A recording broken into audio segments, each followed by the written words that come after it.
Evening, people. So hopefully you're all okay there out in internet land. Today we're talking about hypnotherapeutic techniques, a few other bits and pieces, carrying changes into clients' lives. And then tomorrow we will cover self-hypnosis and structured inductions. That's the plan.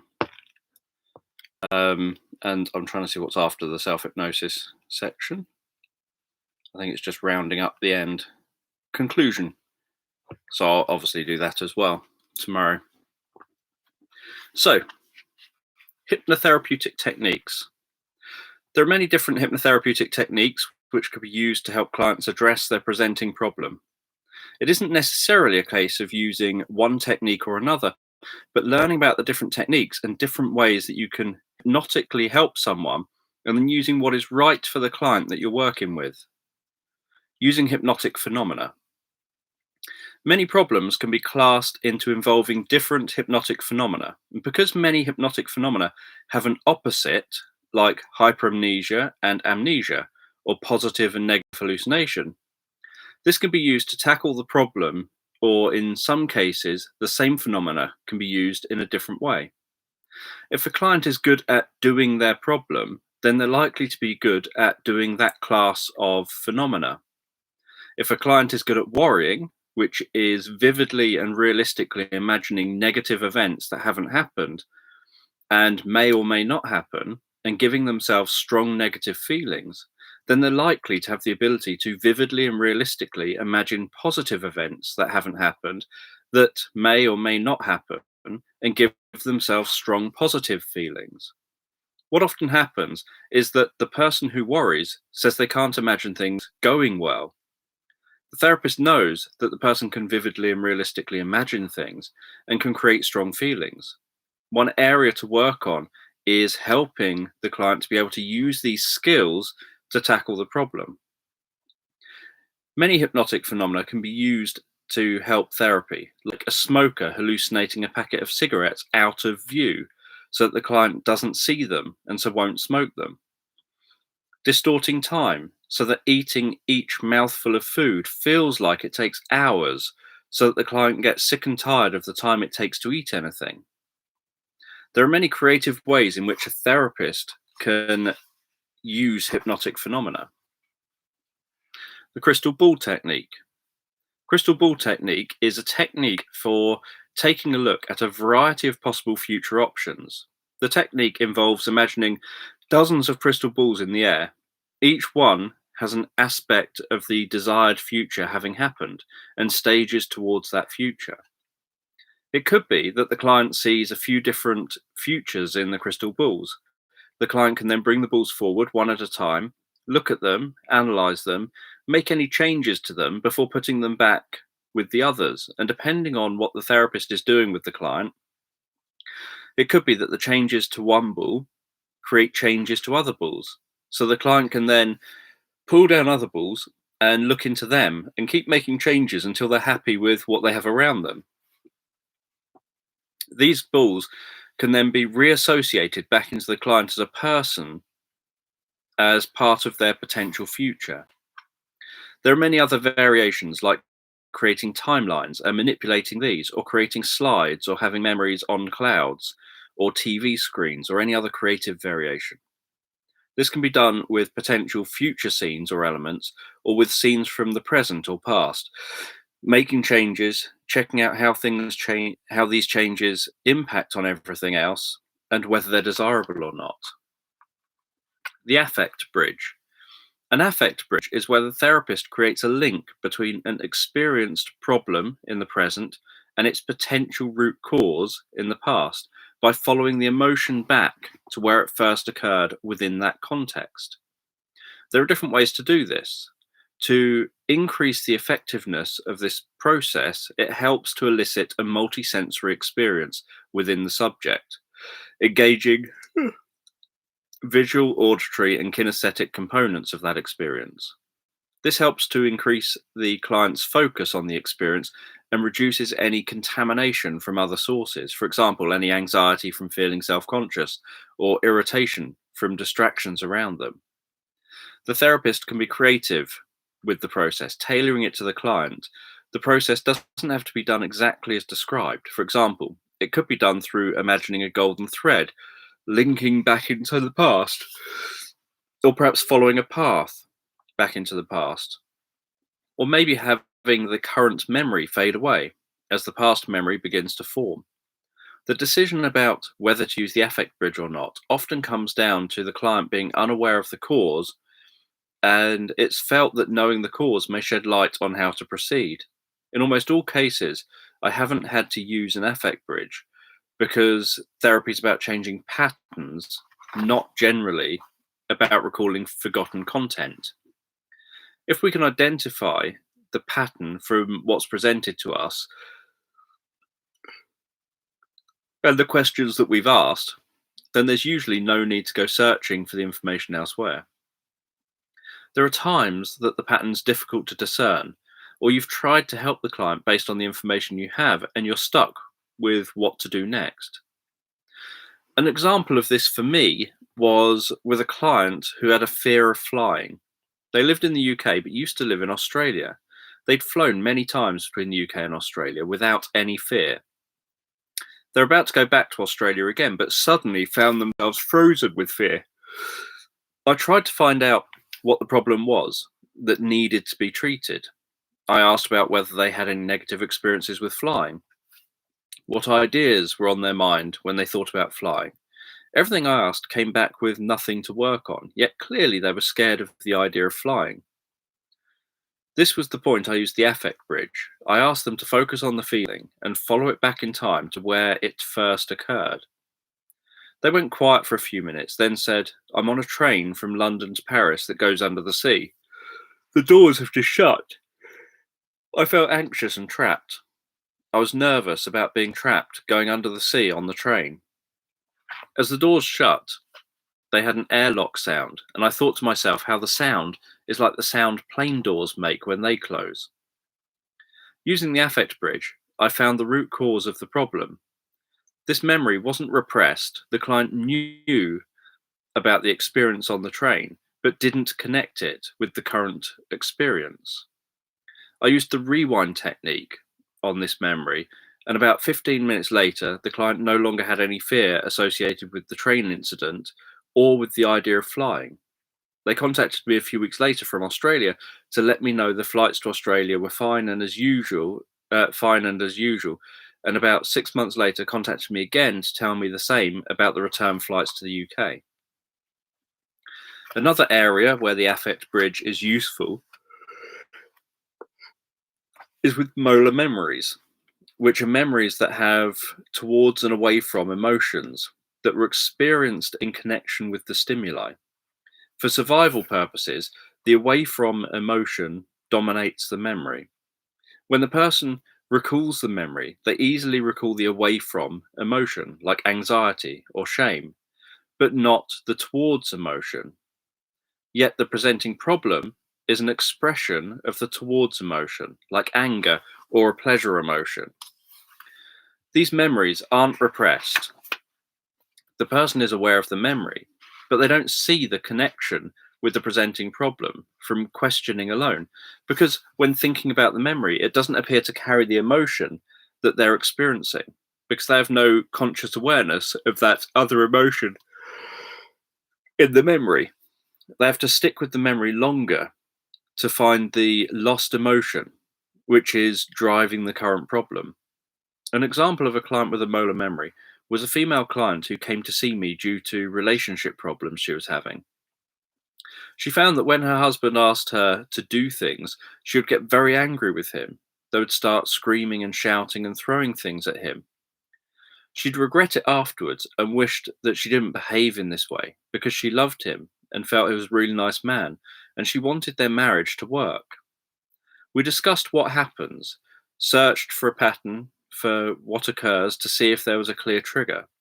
We identified that for some reason her husband asking her to do things was automatically triggering the anger, where she would instantly and unthinkingly react. We tried to work on changing the pattern, But after a couple of sessions, nothing had changed.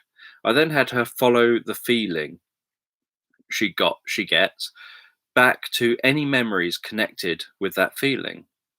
I said to keep following it back through the various marital situations. And after a few minutes, said that she'd had a memory of being in school as a young teen, cowering in a corner in a school corridor with some girls bullying her, throwing things at her, calling her names, and being aggressive towards her. She said she felt scared and away from emotion. In the memory, she couldn't see the connection with her current situation because she didn't feel scared with her husband. I told her to stick with the memory, to play through that memory and observe what she experiences and feels. She described the experience and described how angry, the towards emotion, she felt while cowering in the corner, yet felt helpless to act out that anger, instead just cowering in fear. We discussed how this was a natural response at the time. What could she have done against the bullies? It was natural to be angry and scared, and it was probably safer for her to respond with being scared than trying to fight the bullies and getting angry towards them. We put both emotions in context with the experiences. What was happening was that she was seeing her husband's behavior as confrontational, which was pattern matching to the bullying experience. And because getting angry with her husband was safe, she didn't have to respond with fear when he told her what to do. So this hidden emotion in the pattern came through, which was the anger. As soon as she explored the memory and contextualized both emotions with the memory, her anger response towards her husband, which he when he asked her to do things, disappeared. One way to do the affect bridge process is to ask the client to hold on to those feelings and just let anything that comes through come through. This is like free association. You're starting with a feeling and then letting that feeling stimulate any thoughts or ideas that may arise. The therapist can then explore what comes up and can keep going with new things arising until the client gets an aha moment where something comes up that seems relevant and related. Another way of doing this is to ask the client to imagine a golden thread running from their body and drifting through space and time back into their past. And imagine that thread weaving its way through all the memories and experiences related to this one here now, with the thread connected through all those memories and experiences right back to the first related experience. And to take some time to rest quietly while the unconscious allows that to happen. Then, when it's done and it's connected with all those experiences and the memories and identified that first memory or experience, to just take a few moments before sharing that. The exact approach that you take would depend on what you're trying to achieve and what you're using the approach for. The important thing is that you're focusing on the feeling and following it back to its source. Idiomotor movement. Idiomotor movement or idiomotor signaling is useful for accessing non-conscious information.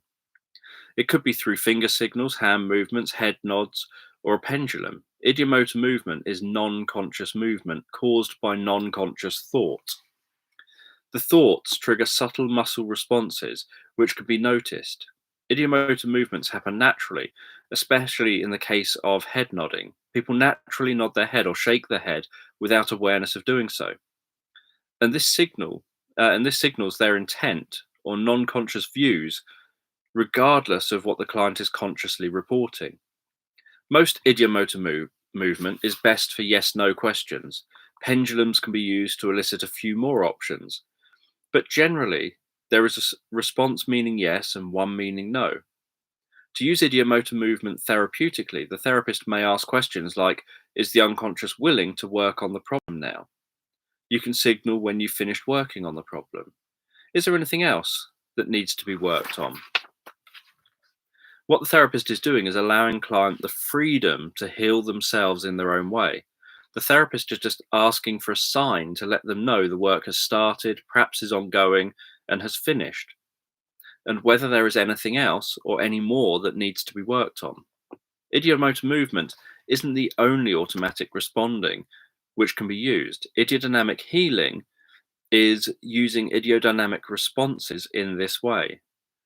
The idiodynamic responses could be automatic thoughts, feelings, movements, or sensations. Dissociation. Dissociation is useful to break patterns, to remove negative emotions, and to stimulate the observing self, which is the part of us that monitors what is going on.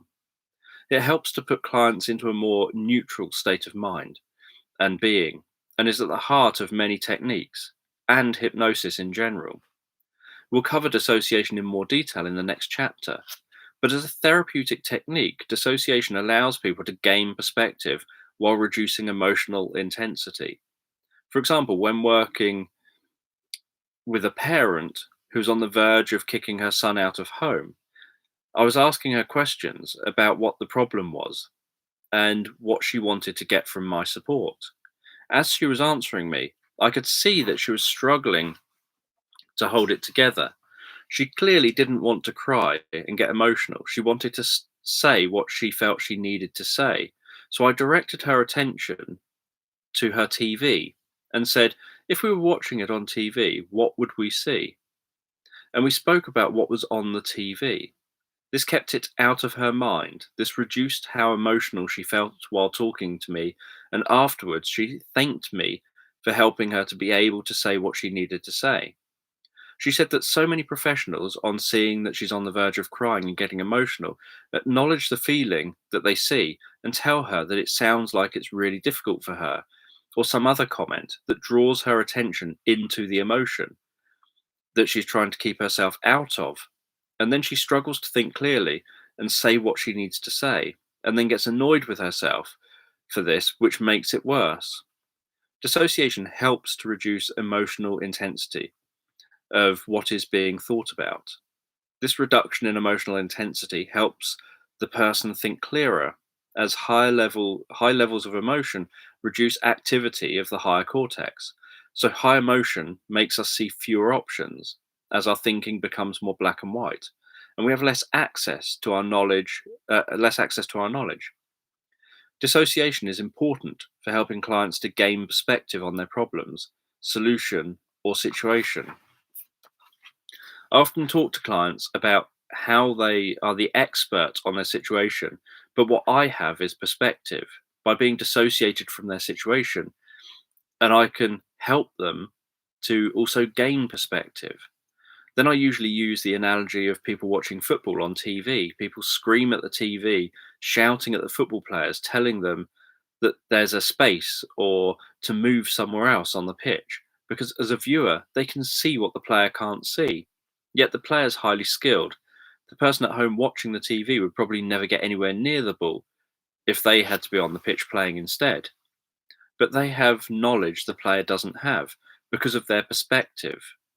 Clients often understand this analogy, and with clients who are hard to engage, for example, parents who feel that you're coming in and telling them that they're bad parents and telling them how to parent, understand that they're a good parent making bad decisions because they're in the middle of their problem without the perspective. You aren't an expert on their personal situation; they are. But you have the perspective, and by helping them to share your by help by helping them to share your perspective, they can find their own solutions. Association, dissociation, and abreactions. It's important to learn about association and disassociation and the impact these have on clients' inner experience. A lot of what a therapist does is works with both of these, knowing when to help clients associate and when to help them disassociate. It's also important that therapists are aware of abreactions. Abreactions are generally rare unless you practice a form of therapy where you are actively encouraging them, like some psychoanalytic or exposure therapists might. These therapists will have undertaken training which would have taught about evoking and working with abreactions. Their clients would also have given consent for this. Many training courses which don't focus on evoking and working with abreactions rarely teach about them. I think students on all courses should be taught about them because although they happen rarely within therapies which don't encourage them, they can happen spontaneously. And this can be unsettling for inexperienced therapists and for clients if the therapist doesn't handle it appropriately. When to associate. Association increases absorption and emotional intensity. Being associated into a memory means to think about that memory as if you were experiencing it through your own eyes. So if you're seeing what you would see, hearing what you would hear, and feeling what you would feel, the client has a first person experience. So you use association when you want the experience to be as real as possible for the client. And when you want the client and what you're talking about to be connected.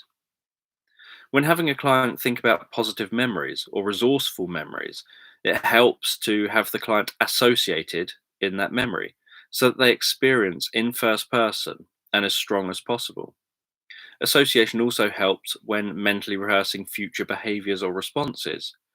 I usually have clients mentally rehearse dissociated first so that they can see how things will go in the future before having them re-experience the mental rehearsal associated so that they can experience what it will be like to respond in that different way in the future. Association is very good with positive feelings. Generally, a therapist wants to associate people into positive feelings and place positive feelings and experiences in the present and future in the way that they talk about it.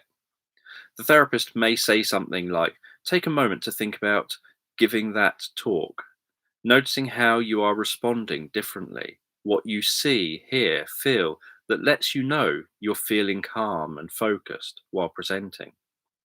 So the client is associated in the experience, both in space and time.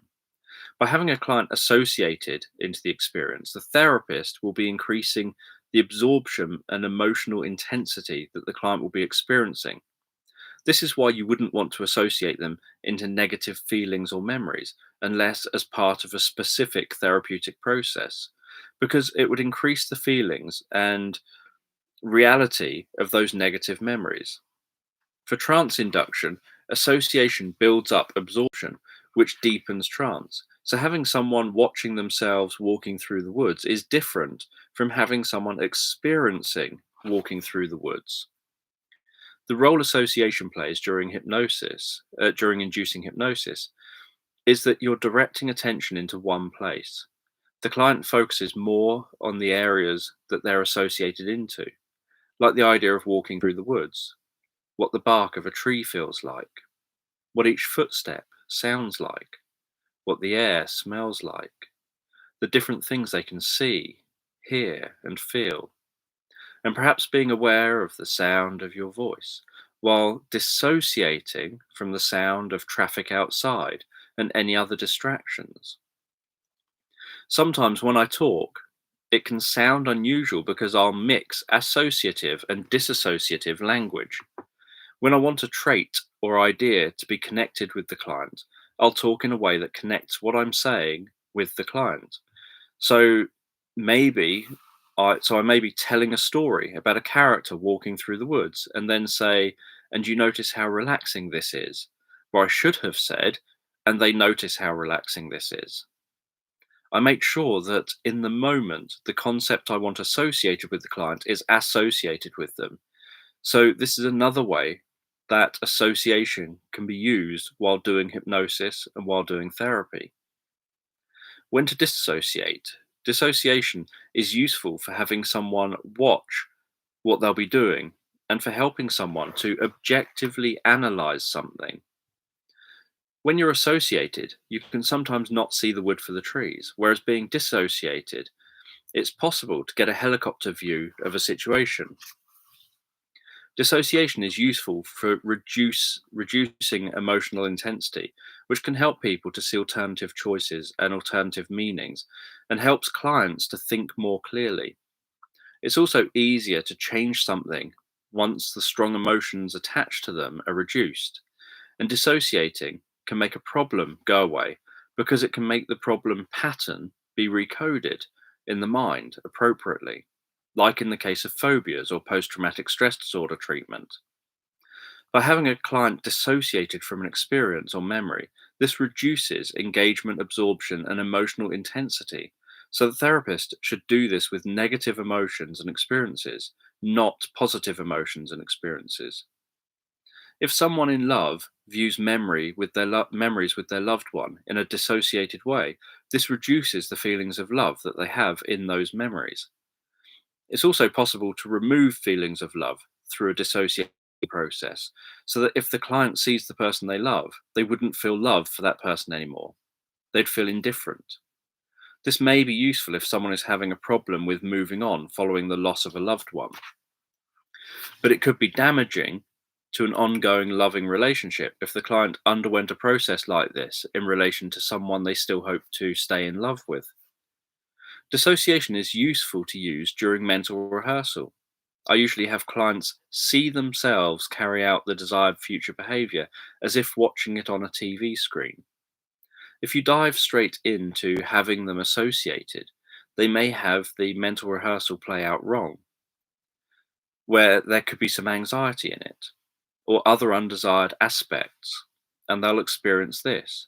Whereas if they've watched the situation play out and there is anxiety, they can feed back that they saw themselves still having anxiety, so that can be addressed before having them view it again, until what they see is what they want to associate into and experience. Mental rehearsal works like post-hypnotic suggestions. When they experience when the experience becomes more likely to occur in the where the experience becomes more likely to occur in the future. So you want to make sure that what they'll be experiencing is what is desired before they experience it.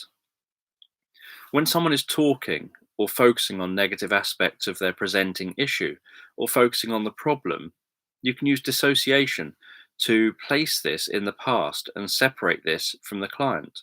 So I may say, when you think about that old memory, which places the memory in the past and separates from the client, because I've used the word that, which is separate, and old, which is past. When hypnotizing someone, dissociation can be used to separate someone from things you don't want the client to be focused on. You can talk about that hand rather than your hand to give a greater sense of automaticity, which with what happens with that hand, because you aren't telling the client to lift up your hand, you're saying, notice how that hand lifts. Throughout everything a hypnotherapist does, they'll be communicating a mix of association and dissociation to help clients to increase focus on some things and decrease focus on other things. Both things they imagine, uh, aspects of their ongoing experience and how their problem and solutions are thought about. Abreactions. Abreactions, when done intentionally, are where a therapist encourages a reliving of an experience which leads to a purge of emotion that the client perhaps was unaware of previously or hadn't thought about for a long time and usually hadn't addressed.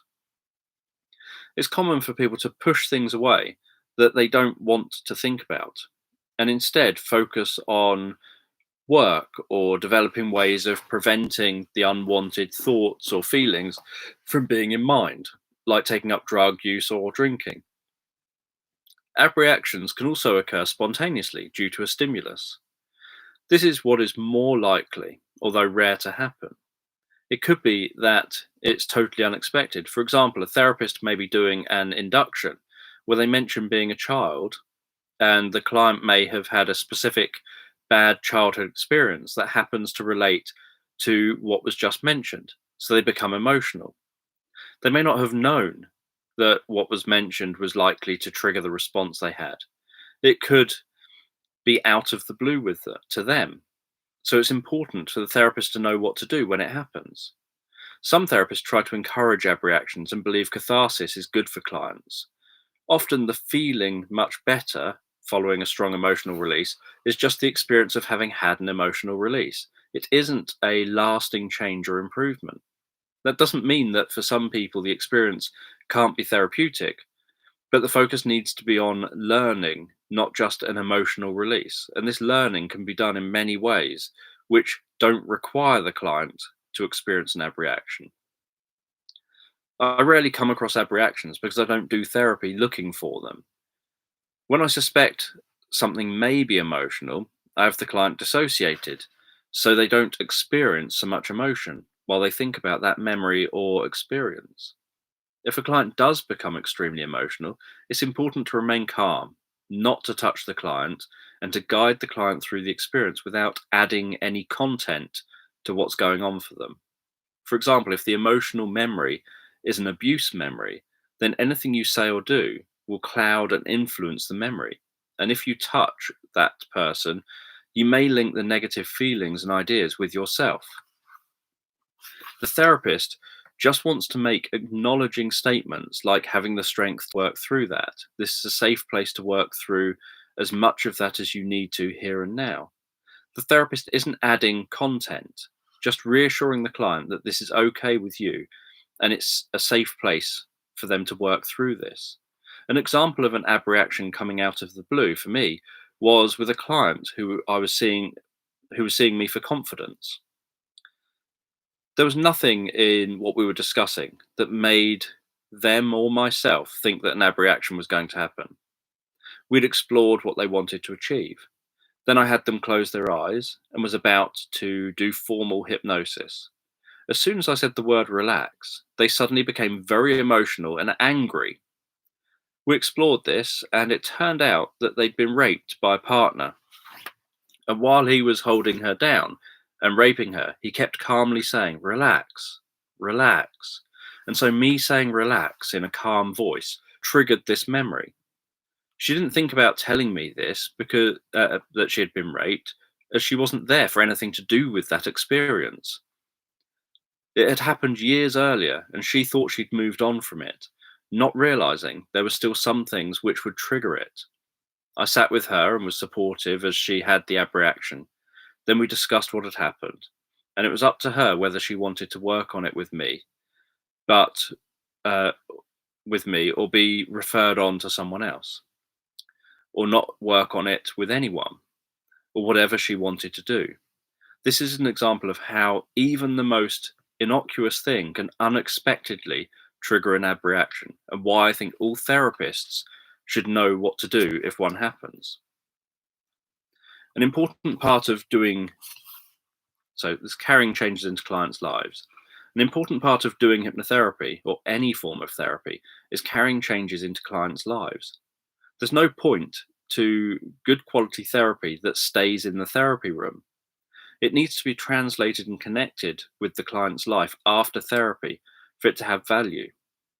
I've seen many therapists who do great therapy, but they don't do anything to continue the therapy beyond the session. Often, these therapists haven't realized the error, and they wonder why clients come back to the subsequent sessions having made no progress. There are different things that the therapist can do to help clients transfer therapy from the session and into the client's life. Task setting. One approach to carrying changes into a client's life is to set tasks. There are many reasons for setting tasks. It could be that you just want a client to be doing something from the session in their everyday life. Or there could be other reasons. For example, Milton Erickson would often set people tasks because he felt that it was important that the clients obey him. Like the example referenced in My Voice Will Go With You, where Erickson had a woman climb Squaw Peak. After she did this, students asked him why he had set the task. His answer was, so that she would obey me. Erickson felt it was important that the therapist directs the treatment to ensure sessions were heading towards a therapeutic outcome, and that the client was engaging in the therapeutic process. One of the simplest types of tasks are observation tasks. These are tasks where the client is just asked to notice something between now and the next session. They aren't being asked to actively do anything, which means that even relatively unmotivated clients will often do the task, even if they quickly think about it the day before the next session. Another type of task is to have them do some aspect of what they've discussed in the therapy session. So if a parent said that having a meal together as a family at least once during the week would be a sign of progress or of improvement, they could be set the task to do this once during the week. And they can agree which day they'll do this and how. They can also mentally rehearse doing what will be set as a task before this task is set at the end of the session. This task could be set with a simple statement like, I look forward next session to hearing how you got on with doing X. Tasks can be paradoxical, so a client who struggles to sleep could be given the task of trying to stay awake all night if they aren't asleep within 15 minutes of going to bed. This can be framed as being an investigation to gather information about the problem. Or they can be metaphorical, so a client who's struggling to quit drinking alcohol could be encouraged to buy plants, learn as much as they can about the plants, and look after the plants. For tasks to be most effective, it's best for the therapist to ask about the task at the next session. This also gives great feedback. If the client hasn't done the task, the therapist can explore the reasons for this. It could be that the task was too difficult or required too much motivation for the client at this moment in time. It could be the client doesn't really want to engage in therapy, that they'll attend sessions perhaps because they've been told to, but they've no intention of doing anything outside of therapy. It could be the client didn't understand the task or the way it was set, meant an opportunity to do the task didn't arise, or any number of other reasons. Future pacing. Future pacing is the process of having someone experience a potential future based on changes they want to make.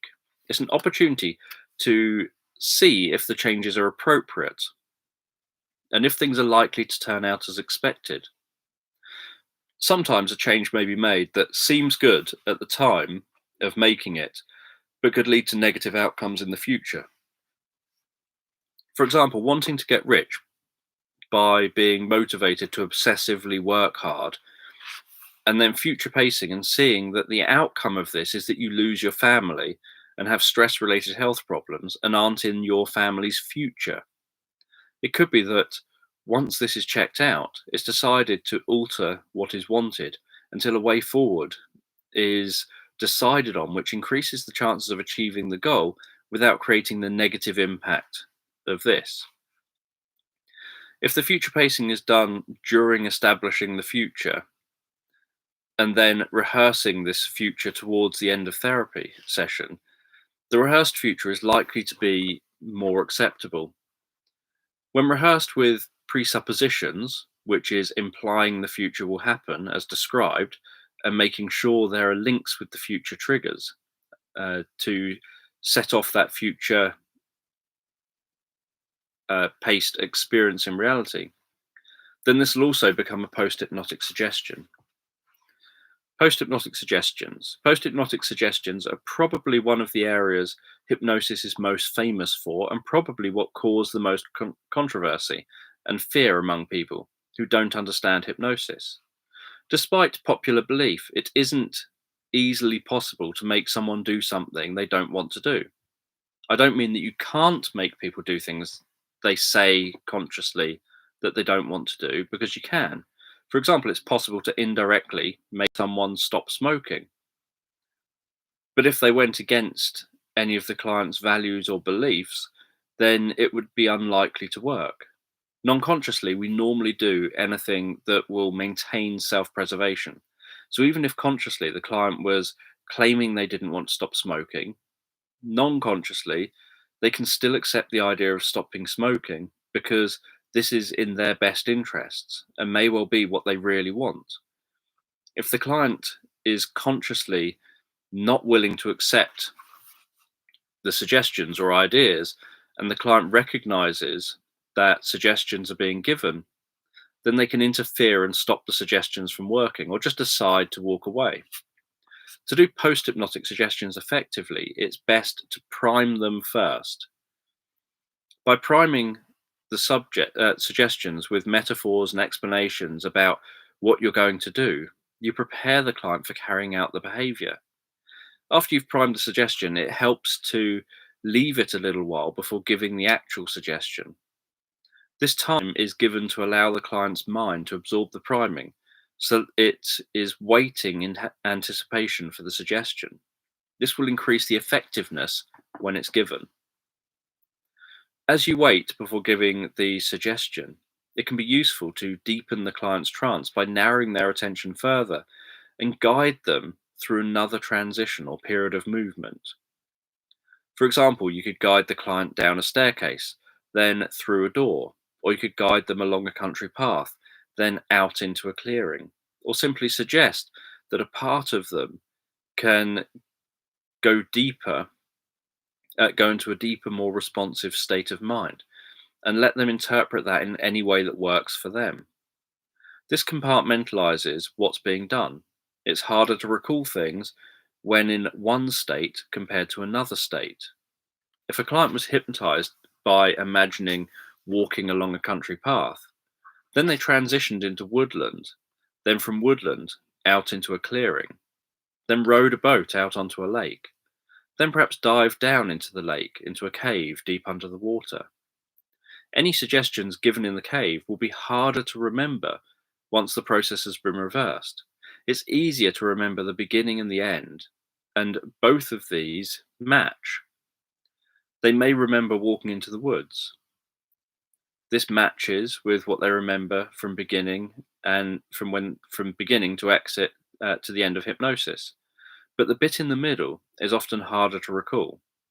The client can often recall it if pushed to think about what they've experienced.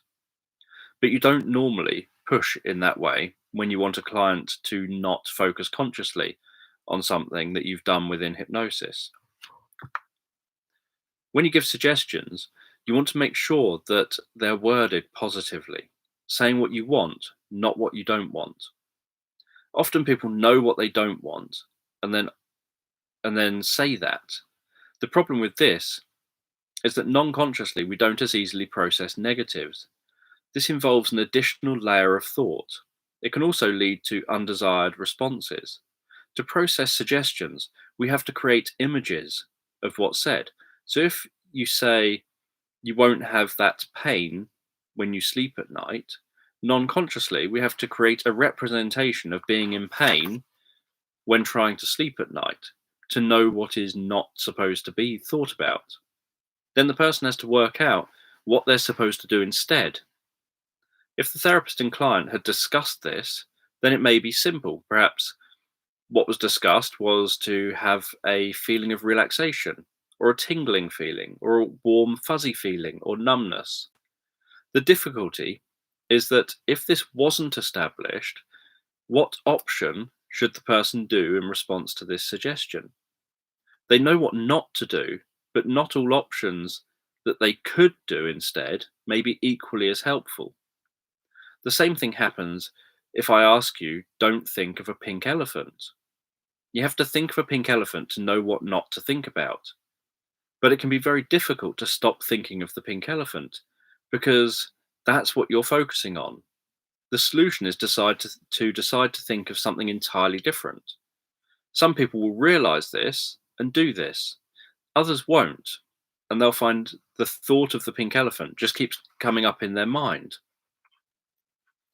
When you give suggestions, you want to make sure that they're easy to follow. The more complicated the post-hypnotic suggestions, the more chance there is that it won't be followed. This isn't to say that people can't follow complicated post-hypnotic suggestions. It can just be more difficult because it requires more variable. Because it may require more variables. Suggestions can be complex, just ideally not complicated. I find it best to use mental rehearsal to lay down complex future thoughts and behaviors. When a suggestion is followed, the client will follow it largely on autopilot. So they'll be so they'll be back into a deep trance when carrying out the behavior. That's why hypnotherapists often give post hypnotic suggestions to re enter trance when given a specific word or phrase by the therapist, because this is a quick way to re hypnotize someone. It's best to give post hypnotic suggestions at least 3 times. These 3 times don't have to be exactly the same in how you present them. It could be that you give a direct suggestion that the client will respond in a specific way in the future. Then you may have them mentally rehearse responding in this desired way in the future a few times. Then, before finishing the hypnosis and reorienting the client back to the room, you may give a direct suggestion again, perhaps about how you look forward to hearing how they got on responding in this new way. And you describe this new way again. You're likely to have done all this after you've already done priming and perhaps used some metaphors. This helps to make sure that the suggestion is embedded in the mind. Where am I? Use words like when and as to set post hypnotic suggestions and to link them to ongoing behavior. Presuppositions, which we'll cover in book 2, work like post hypnotic suggestions. As you're repeatedly presupposing specific outcomes, you're setting up future responses. If the responses that are being set up are associated with a behavior or stimulus that will definitely happen, then this also increases the likelihood of the suggestion being followed. It's important to cancel any post-hypnotic suggestions that are no longer required, or to make them very specific so that they'll only happen at the required times. You don't want a post-hypnotic suggestion to close the eyes and go into a trance each time you hear the word now, to be active all the time. You want it to be limited to the right context and to a specific tonality, and only by the therapist. Early in my career, I had a hypnotherapist friend who was working with who I was working with to demonstrate post-hypnotic suggestions. I'd suggested that when he touched his knuckle of his middle finger on his right hand, so I was doing anchoring, that he would laugh uncontrollably. I thought this would be a fun demonstration for him to see how post-hypnotic suggestion can be set up and what it feels like when triggered. He exited hypnosis and I told him to touch his middle knuckle. He did this and promptly started laughing uncontrollably. He found this amusing. We both thought this was a good demonstration and he went home. A few months later, when I spoke with him, he told me that he'd had to attend a funeral. During the funeral, his eyes started to tear up and he rubbed them with his right hand. His knuckle touched his face, which triggered the uncontrollable laughter.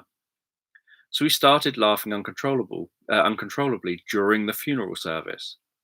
Fortunately, people respond in a variety of ways at funerals, and it didn't lead to any problems, and the friend found it an amusing experience and thought the deceased person would have found it amusing as well.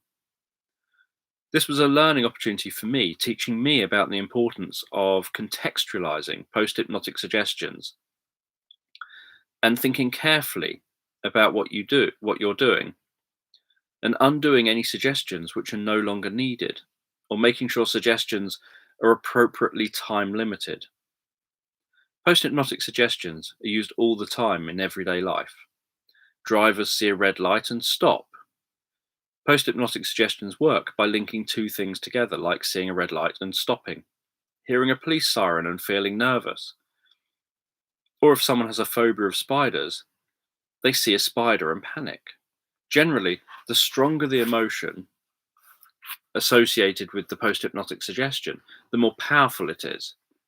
Sometimes post-hypnotic suggestions are more likely to be accepted if they're given covertly, because if the person knows it's being given, they may water it down by whatever they're thinking about while it's being given. For example, if the client doesn't believe it will work, and they're thinking this as you're giving them the suggestion, then this doubt becomes a part of the suggestion. The more normal the suggestion, the more likely it is to be accepted. People can easily overrule a post-hypnotic suggestion. This is more likely if they either don't want to feel controlled, like if a hypnotist has said you will, whatever it happens to be, or if it goes against their beliefs or values, or just seems ridiculous.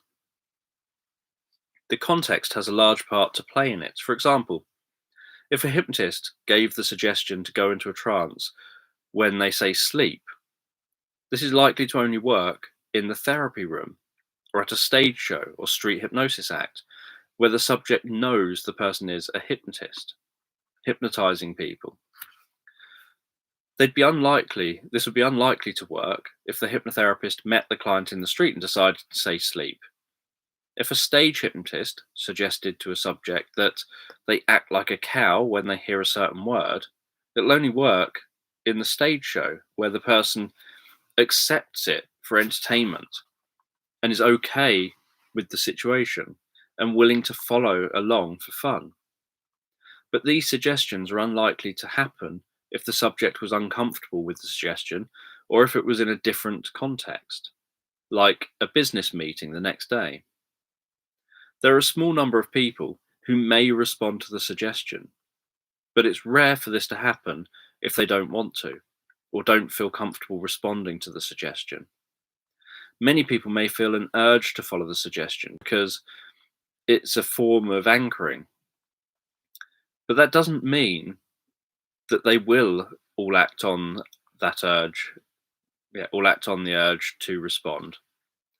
Post-hypnotic suggestions is a form of anchoring. You can use anchoring for the same purpose, like clicking your fingers every time someone forgets something, so that in the future, if you want them to forget, all you have to do is click your fingers. Mental rehearsal is a form of post-hypnotic suggestion. You have someone rehearse things happening in a certain way in certain situations in the future, so that entering that future situation becomes the trigger for responding in that mentally rehearsed way, which increases the likelihood of the person carrying out the patterned response that they've created a template for in their mind. Sometimes you want to focus on just one part. For example, say someone wanted to increase confidence to speak up in business meetings. The meeting may always be in a different location. So you want something that'll always be the same in each meeting that can be linked to the confidence. This could be a notepad or writing something on the notepad, or perhaps thinking about the name of the meeting.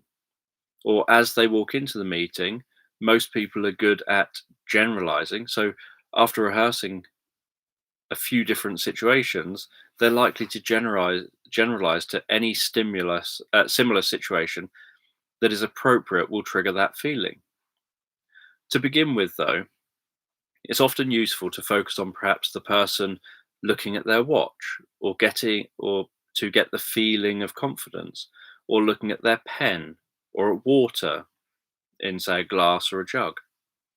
Normally, post-hypnotic suggestions are told to the client in a fairly direct way. Whenever you feel stressed, you'll find yourself breathing in the way that you've learned here. With Ericksonian hypnotherapy, the therapist may give direct post-hypnotic suggestions if this is relevant and necessary, but they're also likely to give post-hypnotic suggestions throughout the conversation that they've been having with the client, as well as during the more formal hypnotic elements. They may say, "How will you react differently in the future?" Then when the client answers, they may respond with, "So in the future, when you're in that situation, you'll react in that different way." They're still giving direct post-hypnotic suggestions, but the suggestions are from the client. By talking about then what will happen and what will you be doing differently, and these types of questions, clients often go from saying "I would" to "I will." Once they're saying "I will," they'll be giving themselves post-hypnotic suggestions, as well as the therapist giving them suggestions. Also, just the act of thinking about the answer to "how will you react differently in the future" gives themselves a post-hypnotic suggestion to know how they'll react differently in the future. They have to think about reacting differently in the future, and because of the presupposition will, This is something that will happen, not something that may happen. The question wasn't how would or how might you react differently in the future. Will implies it will happen. The client will start to say things like, I'll be offered the cigarettes, I'll be offered the cigarette and I'll say no, and will then feel good inside at my reaction. The therapist can keep the client in the zone, keeping them focused on this future taking place in this way, which is just doing hypnosis. And this mental rehearsal builds up a pattern of responding, making it more likely that this is how they'll respond in the future, rather than responding with their old responses. The research on mental rehearsal shows that when people mentally rehearse, it's as if they're really doing what they're rehearsing. So they learn and do it in the future, more like the way that they've rehearsed. A study was carried out where a group of people practiced shooting hoops in basketball, and another group only mentally practiced shooting hoops in basketball. Those who did it for real did worse than those who practiced in their mind. So when someone mentally rehearses doing things a specific way, they don't necessarily have to be told, when you see that chocolate cake, you'll leave it alone. Instead, they've rehearsed seeing the chocolate cake and leaving it alone, making it more likely without having it being told that they'll have to do it. Therapists can also create post-hypnotic suggestions using phrases that would require effort to unpick and understand consciously. For example, if a therapist says to a client, you can always keep in mind, followed by the suggestion they're saying, this will always happen. Or if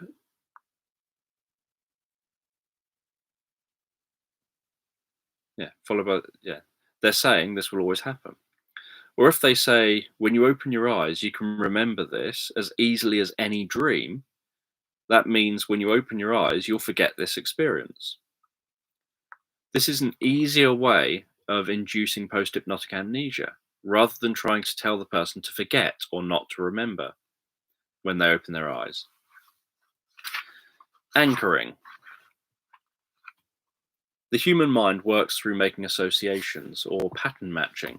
The stronger the emotion during these associations or anchors, the less repetitions are required. Anchoring is basically just a term given for linking a stimulus and a response together. Anchoring happens all the time. You see a red traffic light, you stop. If you smoke, maybe you answer the phone and automatically light up a cigarette. You hear a song playing that reminds you of your first kiss. Someone sneezes and you say, bless you. All of these are natural times when anchoring has occurred. What has happened is that you've learned to link one event with another so closely that if one happens, the other also happens. If the emotional state is low, then it may take many repetitions to set an anchor unconsciously in place. If the emotional state is high, it may only take one event to anchor that emotional state in place. This is what happens when a phobia is caused. For example, if you put your hand on a wall and a spider jumps out of a hole in the wall and onto your hand, really terrified you, then you may get the same level of terror every time that you think of spiders or see a spider, because the emotional level was that intense that it only took one event to make it stick. Just like if you put your hand on a hot stove and it burns, for most people, it only takes doing this once to remember not to do it again. The same applies for fetishes. If you're having an intensely pleasurable experience and you suddenly see a pair of Wellington boots, you may link that pleasure with the sight of the boots, and so re-experience that pleasure just by thinking or seeing the boots. Highly emotional experiences cause one-off learning. Low emotion experiences require repetition. Advertising usually uses low intensity emotion. This means that it usually needs many repetitions to anchor the advert in place. Adverts work by creating an emotion that show creating an emotion, then showing you the product, a tagline or suggestion at the end to link the emotion with that product. They also often use a slogan or catchy tune so that each time you hear that sentence or tune, you think of their product, like "Just Do It" or "I'm loving it." The process for anchoring is to guide the client into a relaxed state, evoke the resourceful state, watch nonverbal signs for its arrival, tell the client to put their thumb and forefinger together as an anchor, which when the state begins to get strong, and let it increase as the anchor is triggered. Tell them to release the anchor and notice how that they can drift back into their relaxed, comfortable state. This teaches them control over their resources and helps them to practice developing the ability to trigger that resource state. Repeat the above stages 3 or 4 more times, suggesting to become more absorbed into the resource state each time.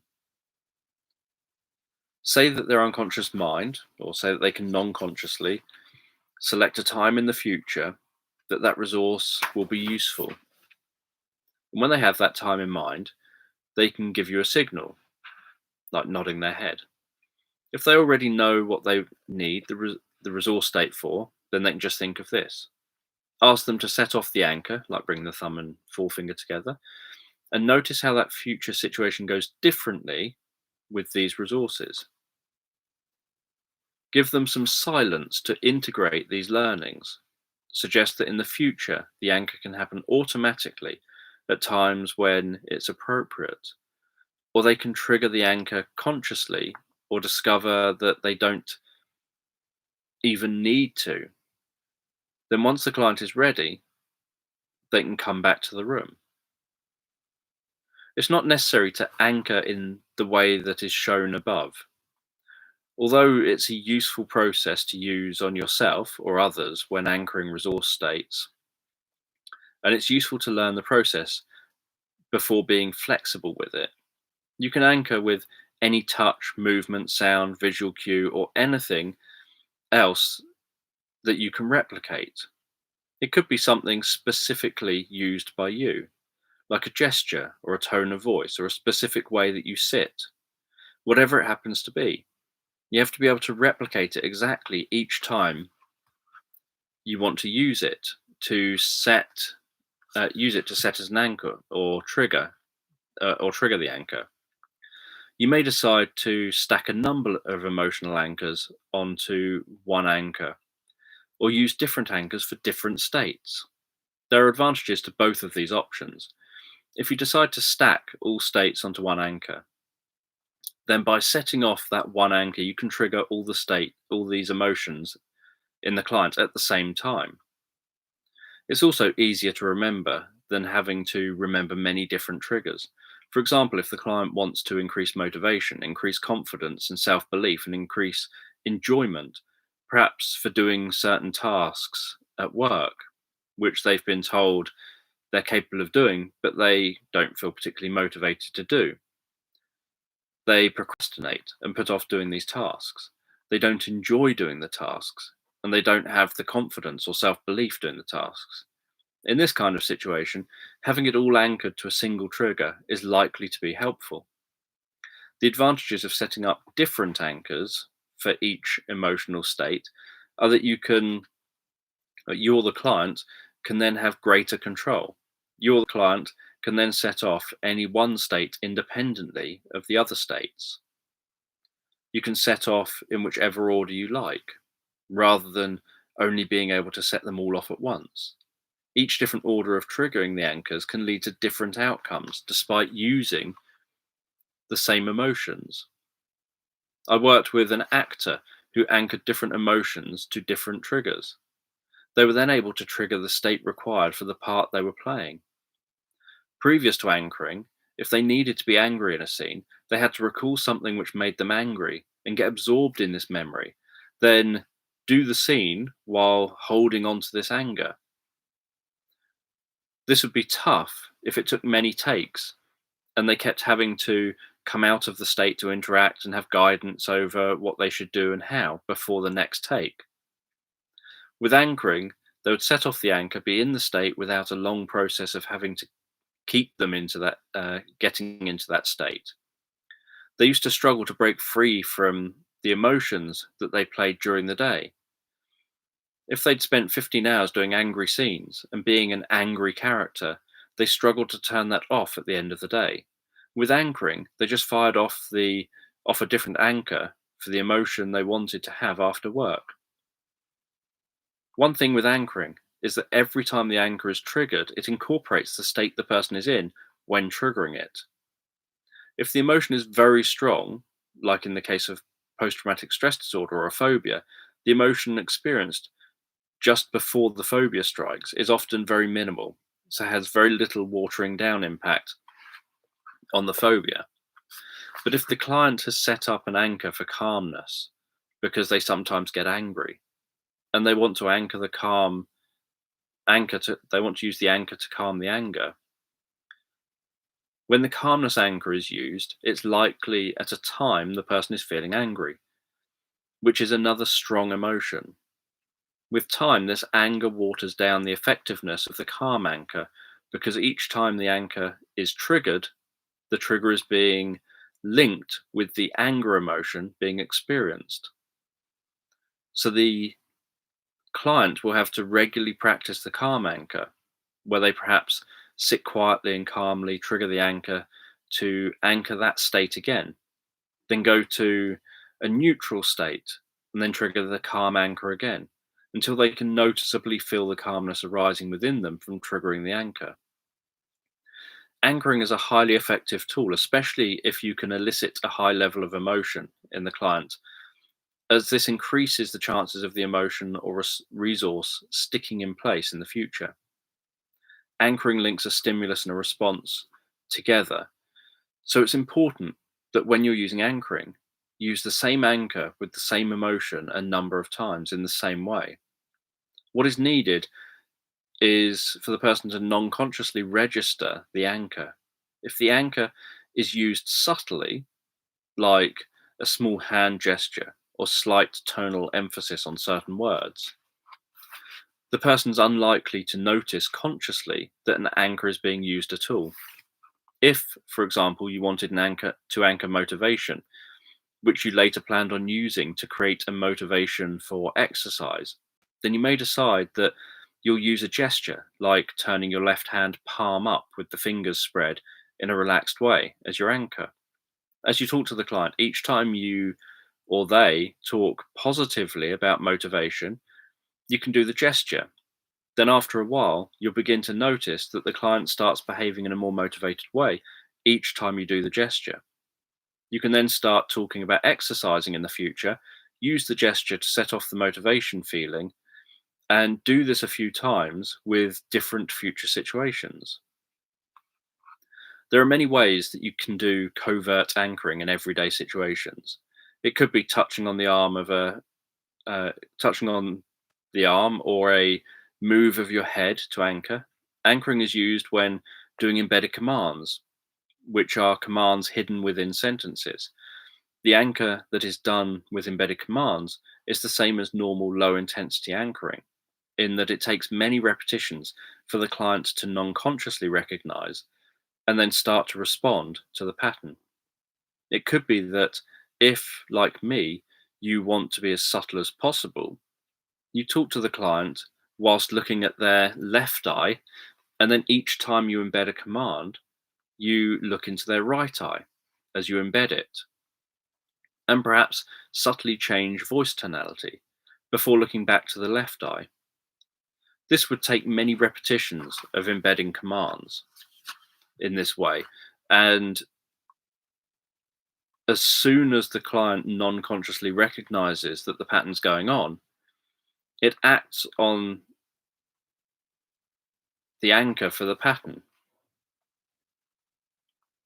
When the person non-consciously acts on the pattern, the response appears as if from nowhere in the mind of the client, as if they'd have just thought about it themselves without having pressured or without having been pressured or led in any direction. It feels like it's inside out rather than outside in. The client doesn't feel like the therapist is doing something to them, but instead they're deciding to do something themselves. This facilitation approach is my preferred way of working with people, as for me, it feels more respectful and avoids potential power plays with clients.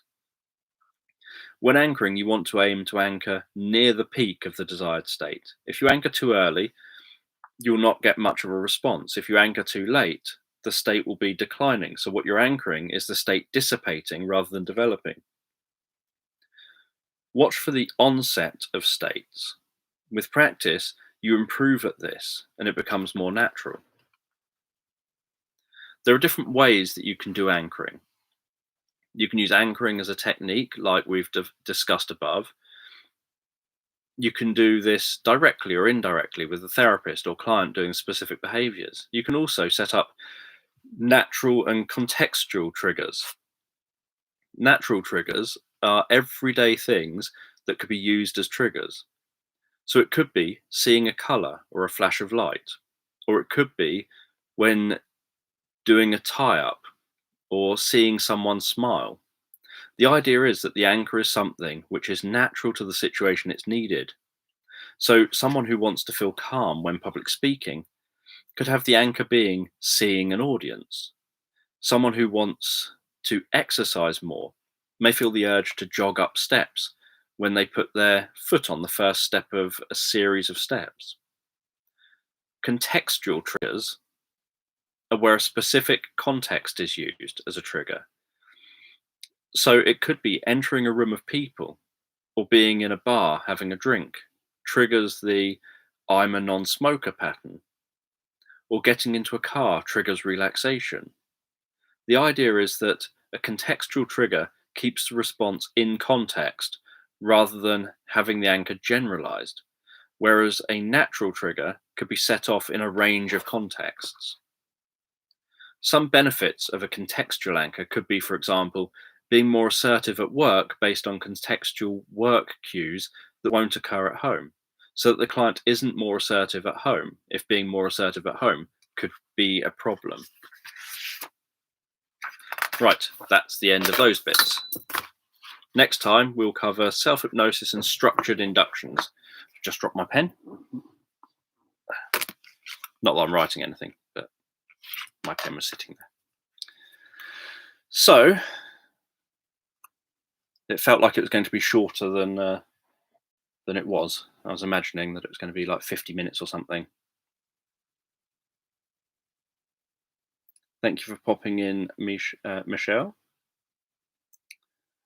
I'm just going to have some of my coffee. Looks like you lot have done a lot of talking over here.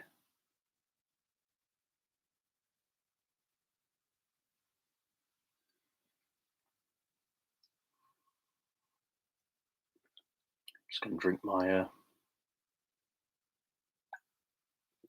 drink.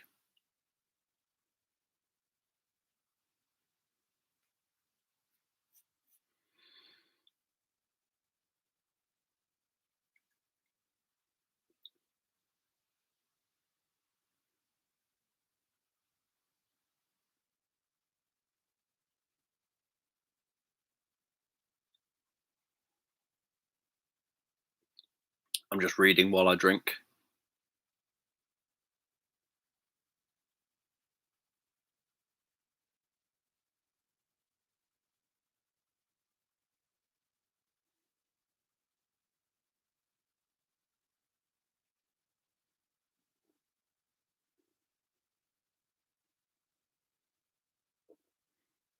Yes, often do 24-hour clock here. Personally, I prefer, well, I think when you work in social care and things, you have to do everything in 24-hour clocks pretty much. And when you're dealing with the police and what have you all the time.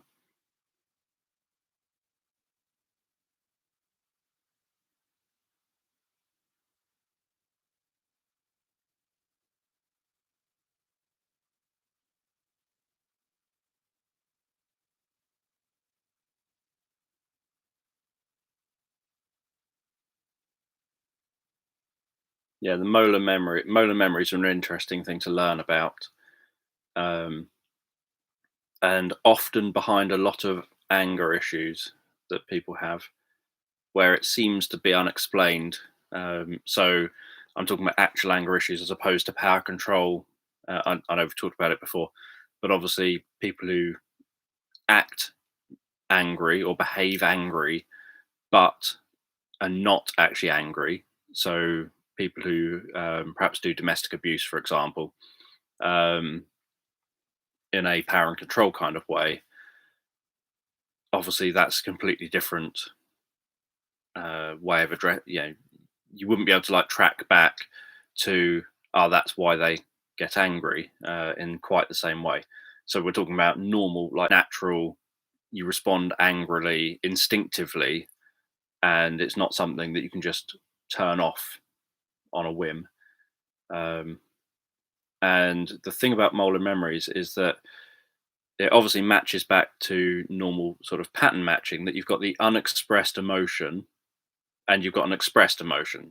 And the unexpressed emotion means that for all this time, that's the bit that's been driving you. That unexpressed emotion has been driving that behavior. And so when you then go back to that memory and recall it in context with all the emotions properly in place and what have you, normally the anger, so I've used it with, the idea with many teenagers with anger problems, and almost straight away they stop having the anger problem, and all you've done is had them recall the memory that it, but with both emotions in the memory properly where they're supposed to be, and acknowledging that both emotions are there and that it's okay to have had both emotions, that it's natural to have had both emotions. It's also natural to not have been able to act out the towards motivation, the towards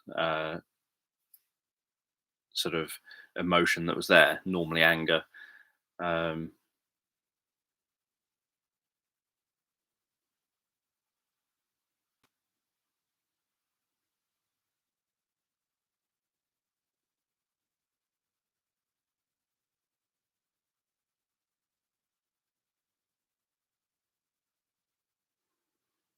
in relation to any kind of regression, it's incredibly rare that I'm likely to do anything regressive. Um, because there's absolutely no need in nearly every single case. All you're after is the pattern of the problem. And in most cases, just asking a client um, what they want help with, what they're seeing as the problem. The only person you've got is the person here with you in real time, right here, right now. Um, so the pattern, that sort of what they're doing neurologically, they're doing neurologically here and now. They're not doing it neurologically 20 years ago or whatever. And the same with whatever the solution is that they want, they'll be doing that hopefully in the future. So you just need the patterns for those bits. And it's incredibly rare to need to do more than that. As I say, with molar memories, um, it's very rare that you're like, so obviously as anyone therapeutic, any therapists out there would know, it's incredibly rare for people to have repressed memories, as in something that's highly emotionally charged that you don't remember, unless it was something, for example, laid down when you were maybe 4 years old or younger, where it's perfectly natural not to remember many of your memories under that age anyway. So it's not repressed, it's just that is what happens. You forget, you don't remember that many memories from that age, even if they're highly emotional memories, you don't really remember. So, you might not remember your parents splitting up if your parents separated when you're like 3 years old, but that might have had an impact on you, and it would have been an emotional event. So then it's just that's normal forgetting. That's what happens um, as you grow up. But things that have happened of an age where you've formed a concept of time much better, and you've formed that, which is normally kind of 5, 6 years old. Most children start forming an idea of time and the concept of their place in the world, and all these ideas that make it so that the memories become memorable. And uh, the research on things like repressed memories is that it's incredibly rare for someone to actually have a repressed memory. There was a study done in the 90s where a priest came out and said, I abused 99 children.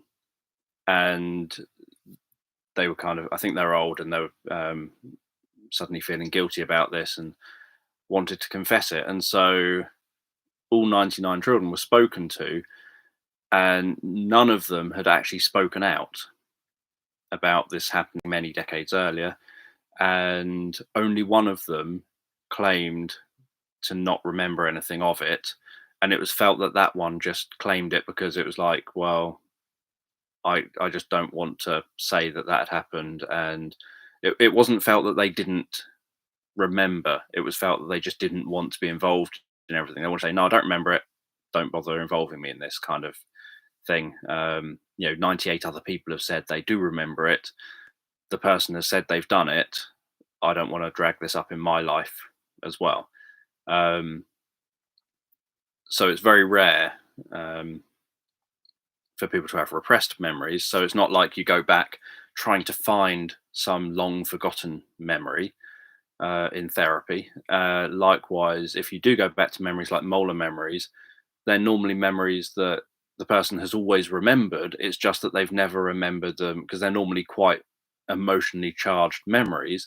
It's just they've never remembered it with that emotion because with the sort of current, like the anger, for example, because it's just never, they've never thought about it in depth enough to realize, oh, yeah, actually, when I think about it properly, I was angry at the same time in that situation, etc. But I was helpless, and so I got scared or whatever.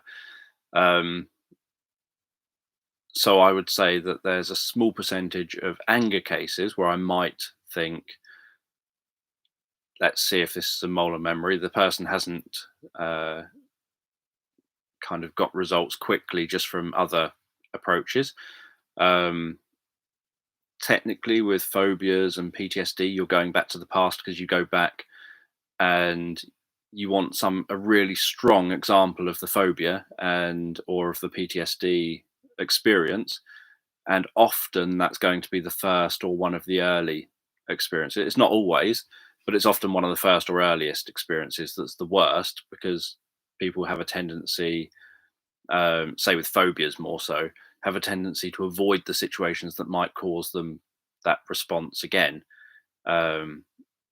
So you're going back there not because you need to necessarily go back to the first one, but because you just want something that's a good, solid example of that pattern. So, because you're working on the pattern, so you want a good, solid example of the pattern. You don't want a wishy-washy kind of, I've got a fear of spiders. A money spider got on me the other day, and I was a little bit scared of it. I had to brush it off, and I was shaking a bit, but it wasn't like I'd give it like a 6. Or you don't want someone saying that. You want someone saying something like, I was walking through the woods, and as I was walking through, I pushed a branch aside, and a large spider, as the branch bounced back, or my relative or whatever was pushing a branch aside. As the branch bounced back, a spider leapt off the branch and landed on my face and absolutely terrified me. If I was to rate it, I'd give it a 10 out of 10. You want someone who says something like that. It's like, well, that's the memory we need to be working on, because that's like that 10 out of 10 is a much better example of the pattern than say a 6 out of 10. It's the kind of, it's a good thing, but it's an interesting thing, is that the worse someone's PTSD or phobia is, generally the easier it is to treat, because you've got it far more. If you say to somebody who says they've got a fear of spiders, right, once we've done halfway through this session, I'm going to be bringing a spider out. Someone who says they got a fear of spiders and just thinks, oh, yeah, I'm not really that comfortable with that. That's probably not gonna. They're probably not going to have the same reaction in terms of therapy as someone who, when you say, halfway through the session, I'm going to be bringing a spider out, and they've just leapt up out their seat and said, I'm leaving this room. Where is it now? I need to know where it is. Is it definitely locked up? Where? And they're having a panic attack now because you've just mentioned spiders. They're probably going to have a very good response to therapy. They're very easily able to access the problem, which obviously goes for all therapy, that if someone can easily access the problem, it makes the therapy so much easier. People who kind of think, oh, I'd quite like to have therapy, but I'm not really, I struggle to access the problem while I'm in the therapy room. Because they struggle to access the problem in the therapy room, it's going to be very, very hard to help them to shift that problem, or much harder because of the fact they can't get it.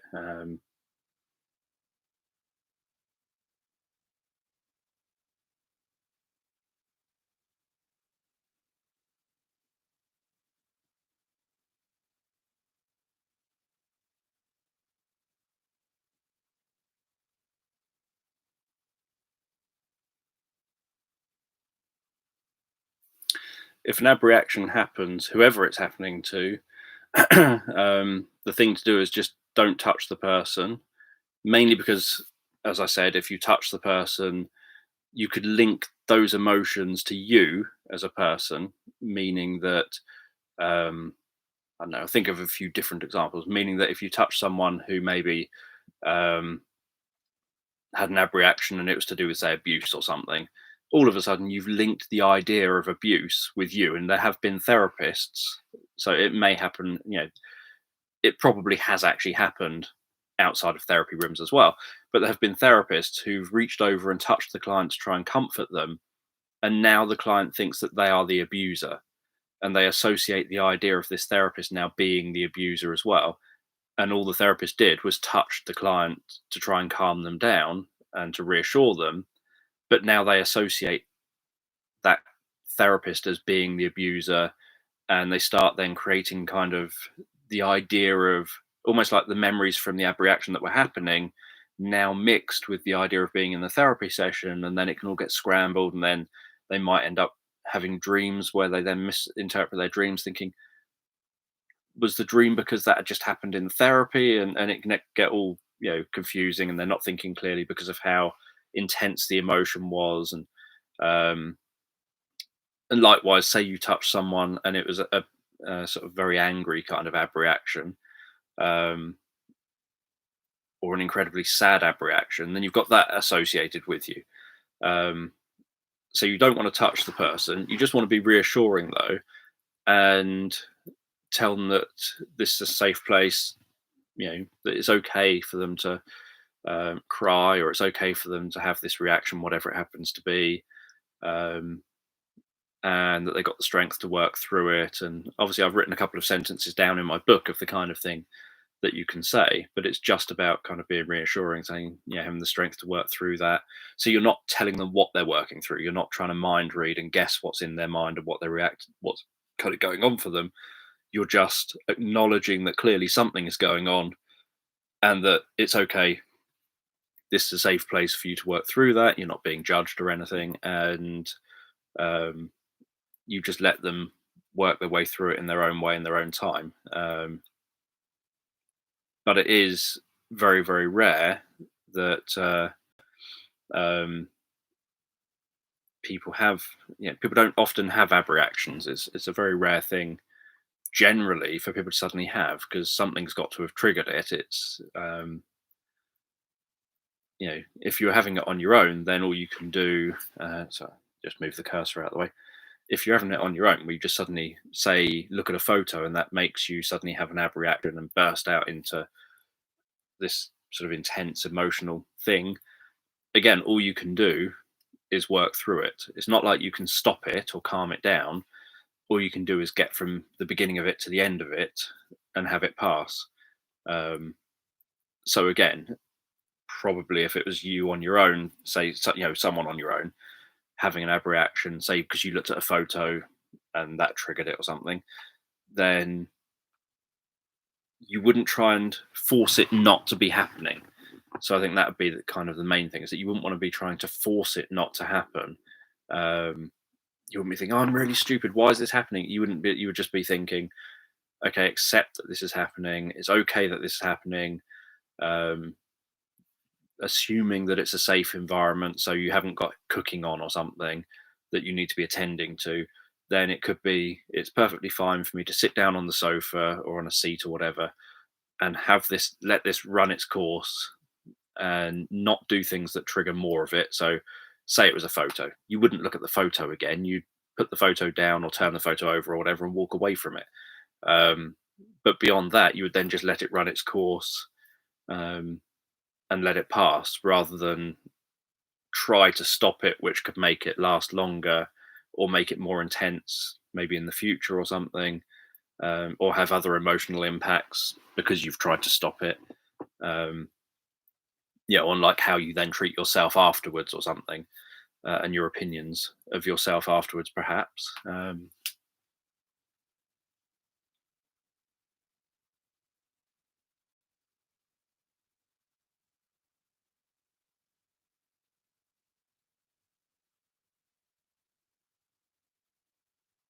Just trying to quickly scroll down. I said I wouldn't scroll up and down, but I noticed there was so much writing.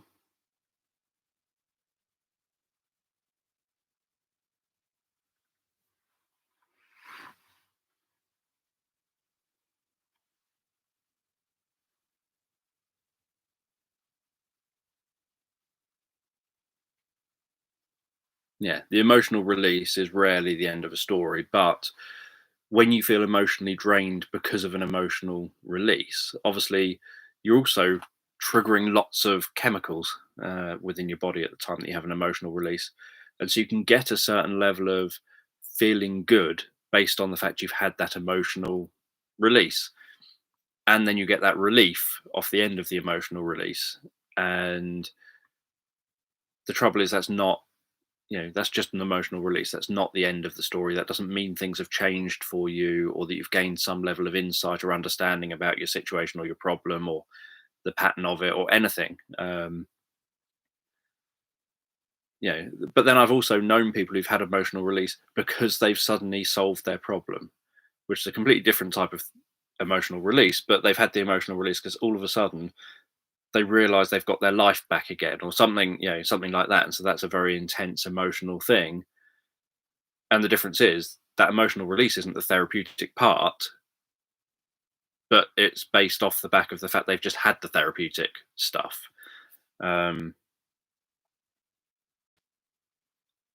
and yeah, there is a tendency for people to constantly try and lean in and say, "Oh, it looks like that's really upsetting you," and encouraging the person to, even if the person tries not to respond and say and doesn't actively say yes, it is, they will still think yes, it is, and then struggle really hard. It's a bit like if you're watching a film with someone and you're finding what's on the film a bit emotional, and you think, you're kind of bordering on the fact you might cry, and then someone leans over and says, "You look like you're going to cry. Oh, are you getting emotional about it?" And they start talking about it. All of a sudden, you start crying, and you don't want to, and you're trying to think, "No, I'm only crying because you've just made me cry. I was holding it together fine, and you've just caused this." Um, so yeah, let me keep scrolling.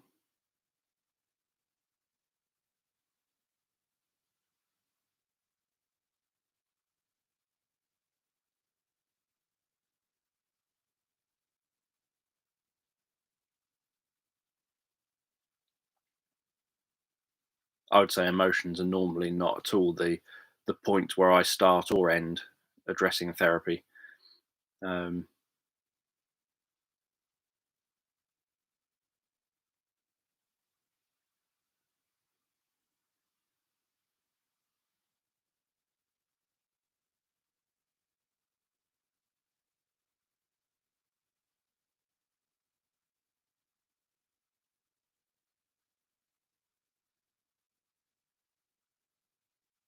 Purple lead is good, although I'm sure it's not lead, but you know what I mean.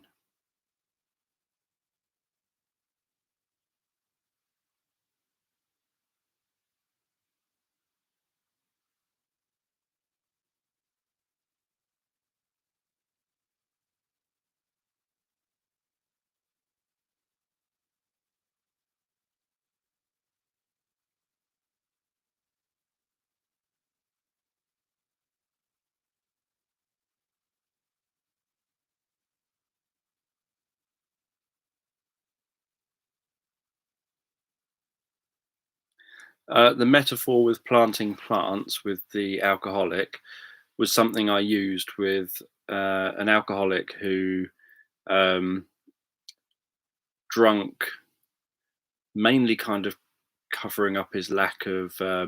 He wasn't getting his need met for kind of taking on any responsibilities or anything. There was no kind of structure. Well, there was a structure. He got up, drunk, passed out, came to, bought alcohol, drunk, passed out, came to, drunk, fell asleep, woke up the next day, drunk, passed out, came to, bought alcohol. So there was a structure, um, but he didn't have.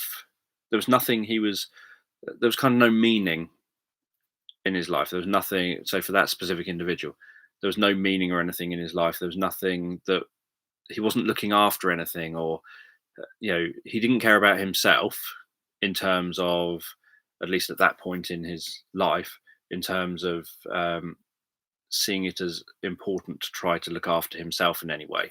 So getting him to get flowers and have to then learn about the flowers and then having to tend to them, and having it that every session I come back, I'm going to be asking him, "Oh, can we go out on the balcony and have a look at how your flowers are growing?" Um, Meant that he was going to have to put effort into tending to them and looking after them and learning to actually care for something. And as most people may well know, it's very common where when someone suddenly has to care for someone or something, all of a sudden they think, I can't go and do this addiction or whatever it is because this is too important to me. I've got to keep caring for whatever it is. Like, I've got to keep caring for this child that's suddenly here in this world that's dependent on me to look after them. And so one way of starting that kind of mindset was to have this person start caring for flowers, which may sound odd, but people are happy to care for flowers. Um, I've done other things, obviously, like having people buy cactuses and have to care for cactuses, where if you overwater a cactus, you're going to kill it. So you have to start um, making sure you don't overwater it, which means you don't have to do too much care for it. But the only way a cactus lives is by not drinking too much. So you've got the metaphor there of a cactus thrives by not drinking too much. You can thrive by not drinking too much. So you can start linking the cactuses that they're growing with the metaphor of, you can be more like a cactus. You can thrive by not drinking and by just making the most of what you've got, so that you don't need, they can eke out the nutrients and the water and everything, and use the sunlight, etc. They can do all of that, almost like on a bare minimum, making the most of what they've got available to them without needing an excess of anything. But yeah, so the planting plants thing was a way of making it so that it would start meeting his emotional needs.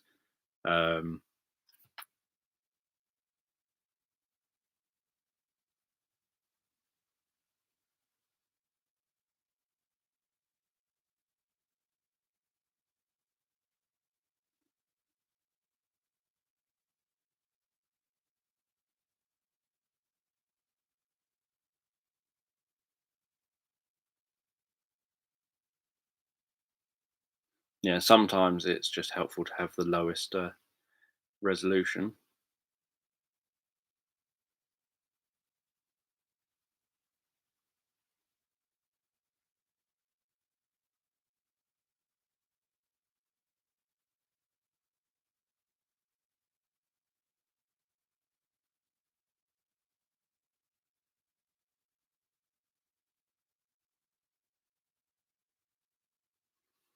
The idea of having the suggestions that you want someone to remember around a certain thing, because I do this in all of my stories. I intentionally layer the stories and have nested metaphors. So I have one metaphor contained within another metaphor contained within another metaphor, because the idea is then you're less likely to remember the bits contained in the deepest metaphor, so the one that's the most steps down. So if it's like, I'm drawing on my screen now, if it's like walking along, I don't know, walking along a beach, you then enter some woodland, so you're down a bit, and then you enter, I don't know, you come out near a lake, so you go down a bit more, and then you dive down in the lake, and so you go down a bit more, and after diving down, you enter a cave deep underwater, and so you go down a bit more. Maybe you discover a library or something in that cave, and you do some other bits and pieces. That's where you get your therapeutic stuff to do with something that you don't want the person to necessarily consciously analyze, because that's the bit. It's reducing conscious analysis, where people can unpick it and think, I've grasped it. I like that, don't like that. They can start messing with it and ruining it. And then they leave the cave, they leave the being underwater, they leave the lake, they leave the forest or woodland, they then leave the countryside, and they're back up here again. And so it's easy to remember the bits up here. So often you remember, oh yes, we went in the countryside, we came out the countryside. You might remember when in the countryside, and didn't we go into some woodland? So you remember that bit, but then you also by default remember you came out of woodland. And the sort of deeper down it is, the less likely you are to consciously be aware of it or remember it afterwards. So it's not like totally forgotten, it's just that it's not immediately rememberable because you're not focusing on trying to search for it as such. So the idea is purely that then what's done there is more likely to remain outside of conscious interference and conscious awareness, and that's what you want. You just want to make sure the person doesn't conscious, which is why I always sort of point out that, and I point this out on the training video, the one with the teaching about metaphors, where I say I don't normally do this. I don't normally do this analyzing a session with the client straight after you've done the session. In fact, you would never analyze a session at any future point, because you want what came out of the session. I've never said to a client, sort of, let's have a discussion about this session that we've just had, and I'll, sort of about the hypnotic part or something. Normally I change topic as soon as they open their eyes. Normally before they've closed their eyes, I've said something maybe about the weather or something, and then when they open their eyes, the first thing I say is, as if I'm just carrying on the conversation, I'll say something like, yeah, so I was also really surprised at how warm and sunny it's been over the last few days. But I hear that we've got some rain on the way instead, and I'll just carry on the conversation as if they've just opened their eyes and we haven't done anything, as if this is just this conversation we're having beforehand, as a way of making it so that they aren't focusing on the experience, they're not reflecting on it, they're not trying to unpick it. They're more likely, a bit like with a dream, they're more likely to then forget it because no one's focusing on it. And so even if they do remember little bits and pieces of it, I'm drawing their attention away from it by normal everyday conversation that has nothing at all to do with the experience. And then even if they do kind of try and think, what happened? Well, I remember Dan said something about closing my eyes, and he asked me to focus on my breathing, and then I think I remember something about us walking along a seafront or something and then turning into some woods, but I don't really remember what happened after that. And so that kind of ends up happening. So, and then because I never reference it and talk about it again, they don't know what went on. So yeah, so you're just trying to make sure they don't consciously then undo all of it, or end up thinking, I really want to know what that metaphor means. Why did Dan tell that metaphor when we're in the cave? When I found that owl or something, why did Dan tell that metaphor? What did it mean? And they then analyze it and analyze it and analyze it and try and work out what it meant, and perhaps undo it by putting so much emphasis on trying to figure it out. and I don't want them to do that. So I do my best. Obviously, in my stories, I have multiple points where it's going along, and then it may deviate off and go down, do some bits, then come back up, and then go along, and then go down, do some bits, and then come back up, and then go along, and then go down. And it may do that a few times through a story.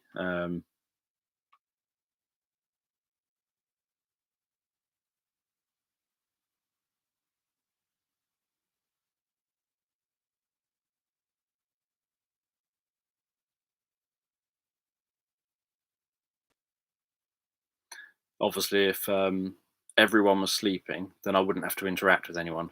So that would be a good thing. Um, how do you undo a post hypnotic suggestion? Just don't do it. Just tell someone they don't have to do it. Just decide not to do it.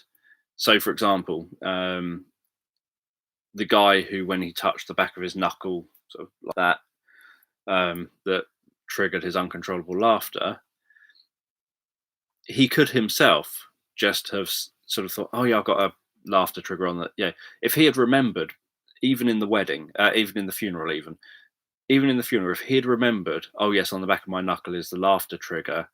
I don't want that to go off." It most likely wouldn't have gone off because he's told himself, "I don't want it to go off." In the same way that I've set up laughter triggers with people, and then when I've met them out and about in the street, had a go at setting it off. And normally, what happens is the person suddenly gets this feeling like they want to laugh, and they'll say, "No, it's not going to happen while I'm out here." And they'll just tell me they've already decided they don't want it to happen, so it won't happen. Um, you're not an automaton. You know, you're not more suggestible. No one's forcing you to follow a suggestion. Um, if you don't want it to happen, you can decide not to have it happen. The reason it sometimes happens in the wrong places is because you're not paying it any attention, and so it then just plays out because you weren't paying it any attention to do anything about it. So you didn't stop it because you weren't giving it any attention to think about the fact that it might start in a certain situation. So, like the guy touching his knuckle to his eye wasn't thinking about the fact that that could happen. He hadn't paid it any attention at all, and for whatever reason, for him, it happened. But there are many other people who, without sort of saying this will only happen in this area, the anchors haven't happened in the wrong area because the person just knows it's not right for that area.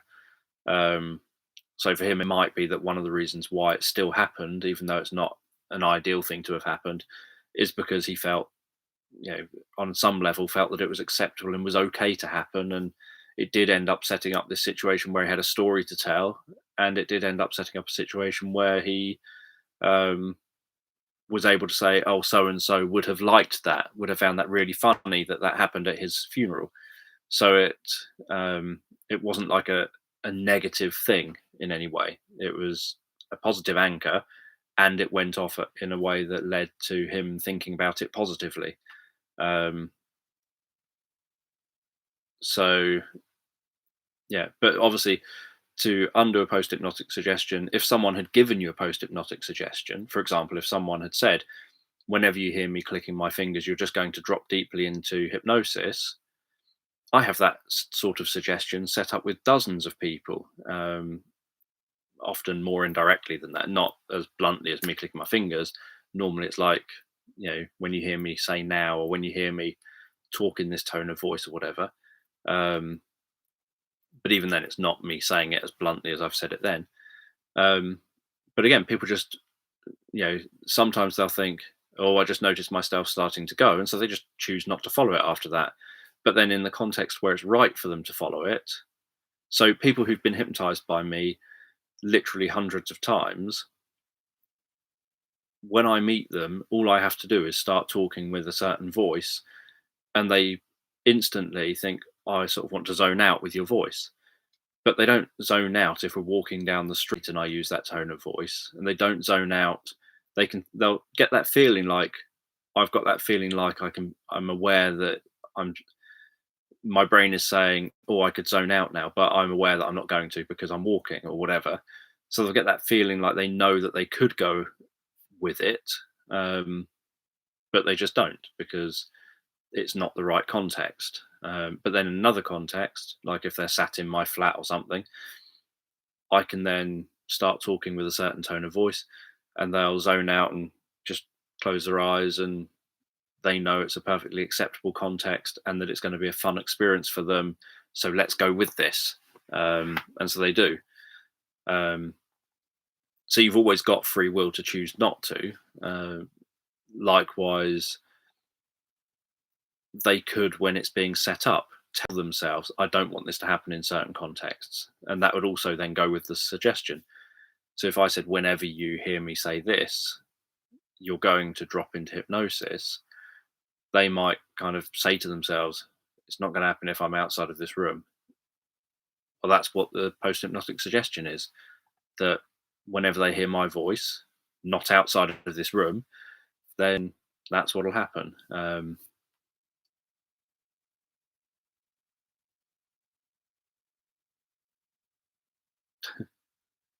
Your phone picks up my voice.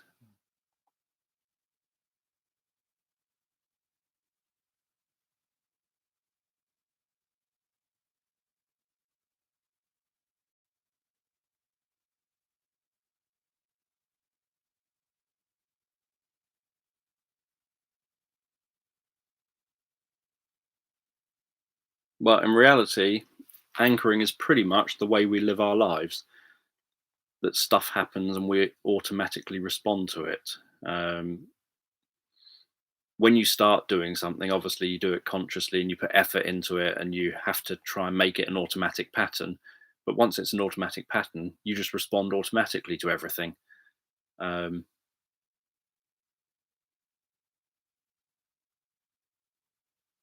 yeah, we're all Pavlov's dogs.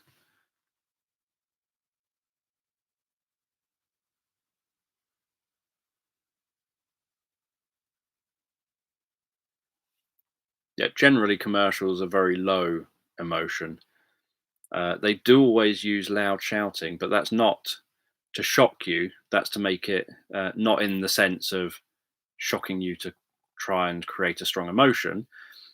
It's because it has to stand out above whatever the film is or whatever the TV program is around it. They always make commercials so that they'll appear louder than whatever it is you're watching, so that they get your attention, so that you pay attention to them. Um, the idea is generally they don't want to cause annoyance or anything, so they don't want to shock you. Um, but what they want to do is they'll do things like they'll try and evoke the emotion they want you to have linked with their product. And often there's got to be some level of motivational emotion there as well.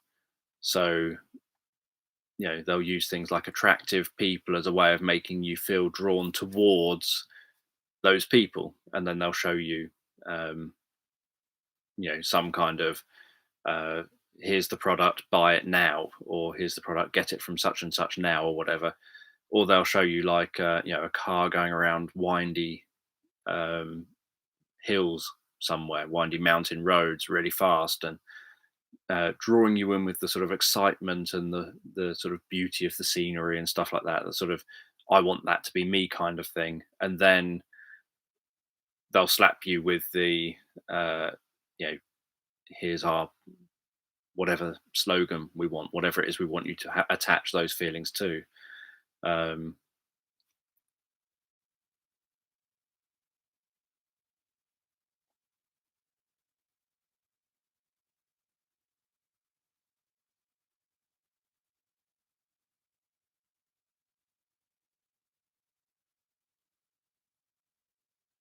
yeah, often panic attacks can end up obviously being essentially uh, stimulus response things like one, you end up in a situation and you instantly and sort of instinctively have a panic attack.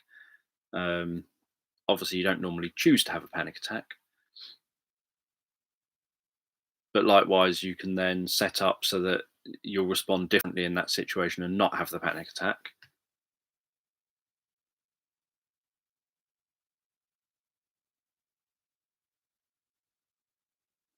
And yeah, if you're stacking things, stacking sort of anchors, then there are obviously advantages. You can set everything off all at once.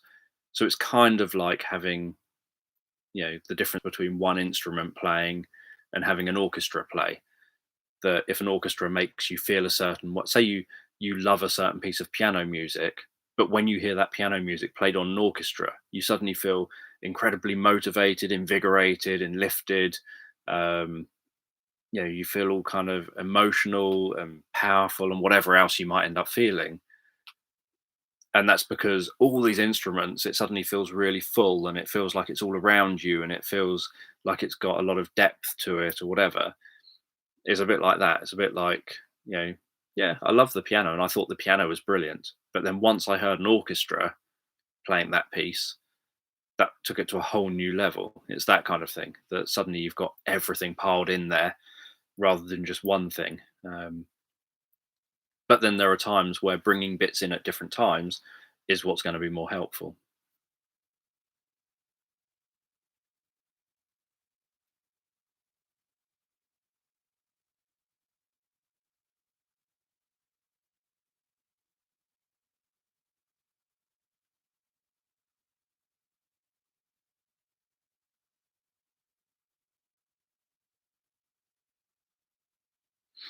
Yeah. So this is one mistake a lot of people make with anchoring, is a lack of attentiveness to, if you're doing it for yourself, a lack of attentiveness to your own what's going on internally. If you're doing it with someone, say you're a therapist guiding someone through it, it's a lack of attentiveness to the person that you're trying to attend to. And so you end up doing things like having someone anchor too late, or anchoring too soon that they haven't actually got anything with the anchor, or when they anchor too late, they anchor as it goes over the peak and is now coming down. So essentially, you just end up anchoring um, the emotion or the state leaving, which is not what you want. You don't want to anchor motivation and draining away. You want to anchor motivation coming in and making you feel motivated. Um, and so, yeah, so there is a tendency for people to do that, for people to do things like think, how long do I hold the anchor for? And they think they've got to hold it for this extended period of time. But then they think, am I holding it too long? Am I doing this? Am I doing that? But all of that thinking is undoing the state that you're trying to anchor. So you then have anchored all the doubt and everything else with it.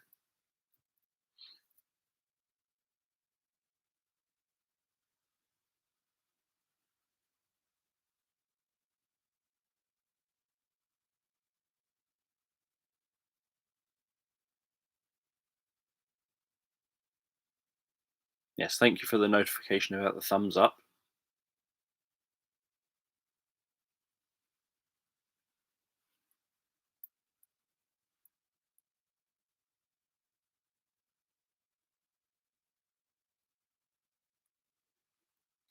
Right, so how do you go about confirming such memories without leading people on with their memories? Don't really understand the sentence. It's probably related to something that I've said like 5 minutes ago that I've forgotten, or 10 minutes ago or something.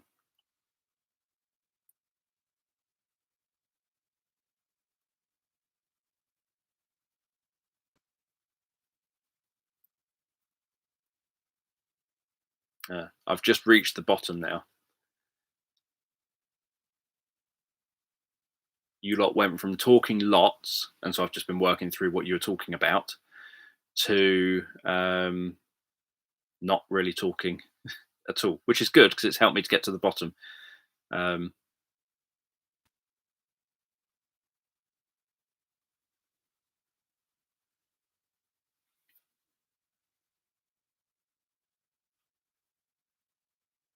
that's very kind of you, letting me catch up,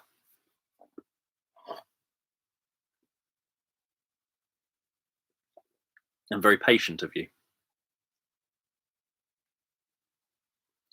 I was talking, thinking, I bet when I answer this, someone's going to comment another question to it. And then I was answering something else, thinking, I bet when I answer this, someone's going to comment on it.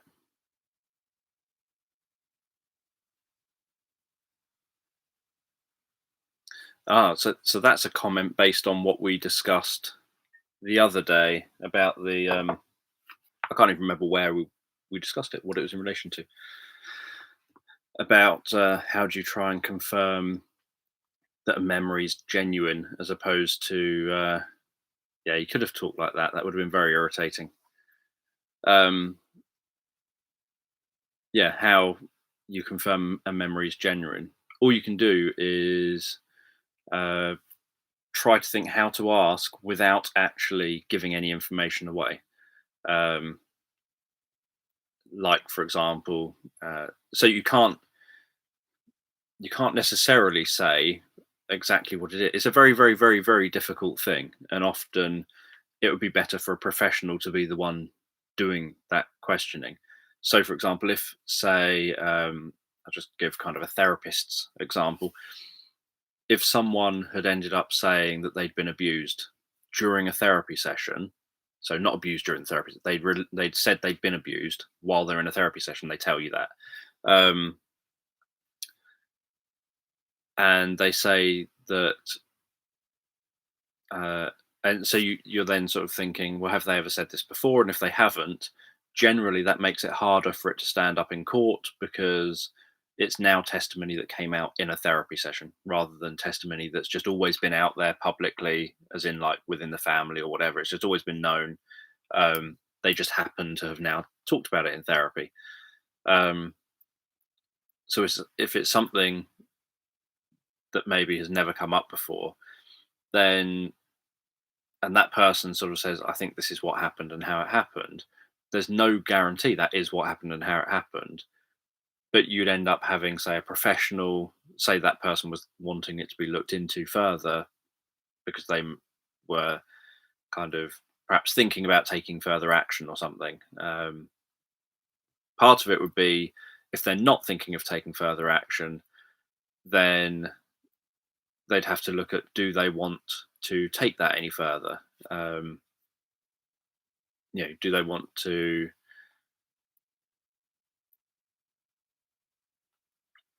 yeah, and if they don't want to take it any further, then is it worth them trying to uh, explore it when they may end up impacting on uh, the answer they get? Um, Sometimes you just say, did something happen to me at such and such? Did something uh, happen at such and such an age, or were you involved in whatever, or something, and then let them tell you the story from their perspective. Um, but part of it is if it can't be corroborated or it's going to cause more problems to bring it up and there's no plan on taking anything further, then it's what the reason is for sort of going there. And obviously that would then be a personal reason of whether to go there or not. Let's see what you've written here.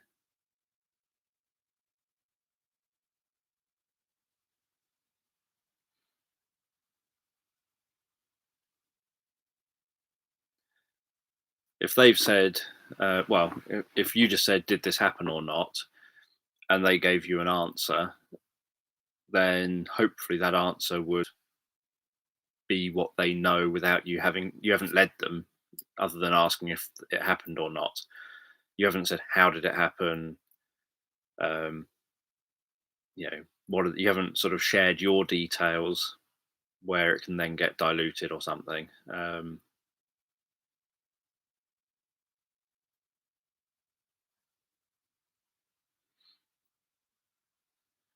There's rarely any point starting a new anchor because that'd be a nightmare to have to keep remembering different anchors. Um, you'd be better off with familiarity, with knowing the anchor I use for whatever that is. The anchor I use for feeling confident during talks is to touch my earlobe, for example.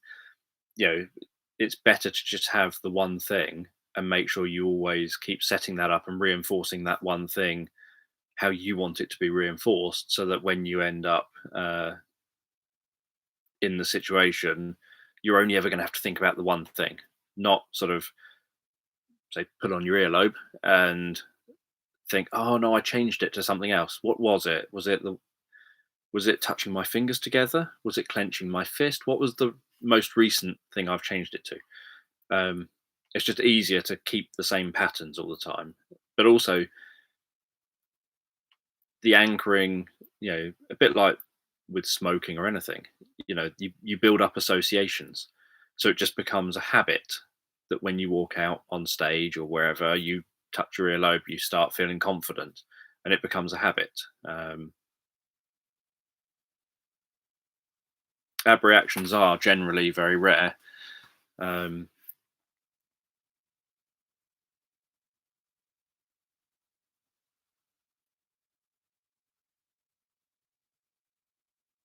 yeah, if you're in an environment like right in a hospital, then even though they're very rare, if you've got thousands and thousands of people coming into a hospital, there's going to be people who have, say, lost a loved one, never ever gone to therapy, never addressed maybe the loss of that loved one, um, that might have developed almost like PTSD around that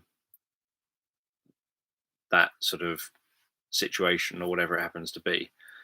So I wouldn't necessarily say that's then an abreaction because that's associated specifically with PTSD, rather than like an abreaction would be an out of the blue, sudden explosion of something coming out that's out of context with everything around it, really. Whereas clearly, people do have very, very emotional reactions if they had PTSD. You're going to potentially have emotional outbursts frequently. You're going to have flashbacks frequently. Potentially, you're going to, um, lots of things are going to trigger that kind of thing.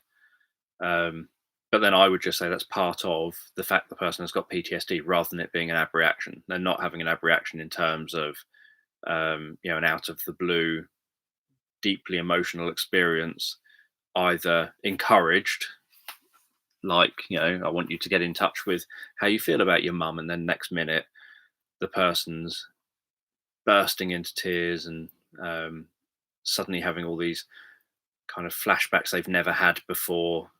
Abreaction takes the client by surprise as well. The abreaction isn't something. An abreaction isn't something that, um, it's something that just literally explodes, like a bit like I described. I used the word relax, and then next minute I've got a client being really angry with me, um, and that's totally out of the blue. They weren't expecting it. I wasn't expecting it. Whereas someone, say, a traumatized army person, is going to have flashbacks when cars backfire or flashbacks when they hear sudden shouting of, say, a gang of people playing football somewhere, and then someone suddenly shouts. And but if they've got PTSD in relation to, say, the death of a loved one in a hospital, then arriving at the hospital for a friend or whatever else is likely to be the big trigger for that, because they've probably got PTSD in relation to being in hospitals. So I wouldn't sort of class that as abreaction. I would just think of that as they've got PTSD rather than abreaction isn't a kind of a diagnosis, as it were.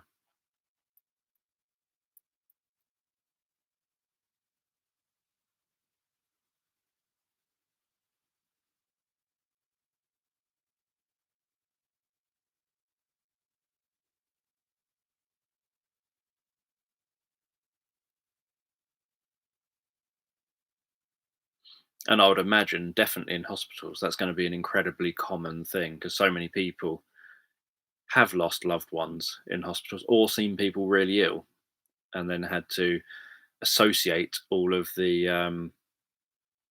uh, like Abby seeing me ill in hospital when I was ran over. Even if the person pulls through it, you've still got associated all those negative feelings and responses to the hospital, and so can develop kind of phobia for the hospital, or even PTSD if it's that severe. And if it's PTSD, the thought of even going to the hospital is likely to trigger that. The cactus thing is something I saw Milton Erickson in one of Milton Erickson's books years and years and years ago. He just sent people out in Phoenix, Arizona. He would just send people out to go and walk among the cactuses and tell the drinkers, "I want you to go out among the cactuses and see what you can learn from them, and then come back when you figured something out." And then people would go out, do that task, come back. He'd say, "What did you learn?" And then they would say things like, they seem to be able, despite the hot weather and the dry desert and everything, they seem to be able to survive somehow. And they would start making that realization that these plants are able to live without lots of drinking.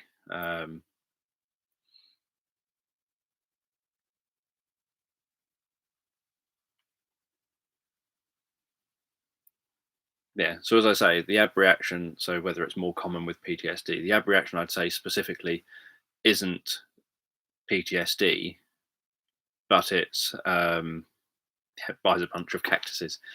Isn't PTSD. It's normally completely out the blue and completely unexpected. In that it can be evoked as well, intentionally made so that someone has like a cathartic outburst where someone suddenly gets deeply emotionally involved in something, and it's been caused by the therapist. But it's not the same as, this is actually part of my PTSD. It's or part of my phobia. It's independent of any. They could be depressed, they could have anxiety problems, they could be coming in for confidence, they could be coming in for motivation, they could be coming in because they want to improve a skill, like a performance skill or something. They could be coming in for self-esteem. They could be coming in for any number, to overcome smoking or quit drinking or any number of different things. And then they get this emotional outburst out of nowhere. Whereas it wouldn't be out of nowhere, particularly if it's someone with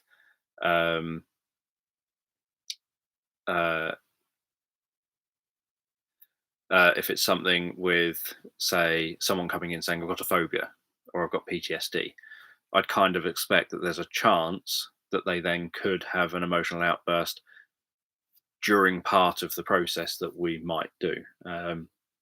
Well, Erickson was very keen on using very direct language, and often very provocative language, intentionally, because he would question the fact that people would misrepresent certain language.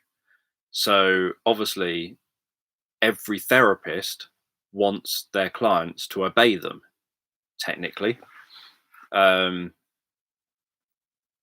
But most therapists would never use that language. Milton Erickson thought, well, no, that is what you want. So just go there, just say the language. In the same way that any of you who've seen Miriam Margolyes, who is such a funny person in interviews and things, she is fat, and she openly just says, "I am fat." And she gets irritated by people who say, "Oh, you're just a bit large," or "You're just," it's like, "No, I'm fat. Just say I'm fat." And I struggle with that as well. I struggle with the idea that people can't just tell a fat person that they're fat, that instead they'll try and somehow skirt around the issue that everyone knows. So in therapy, I would obviously say to a fat person that they're fat if that's what we're talking about. Obviously, I'm not going to just bluntly say, "God, you're a bit fat, aren't you?" to someone who's sat there. That's not what they're there for. But if we're there to address the fact that they're overweight, then I'm obviously going to be talking about the fact that, so you're fat, and how, I would use the language they use. So if they're talking about fat, I would use fat. I wouldn't try and somehow pretend that they're not. Um, so there are things that people end up, uh, I think, shying away from because of certain connotations they've ended up getting.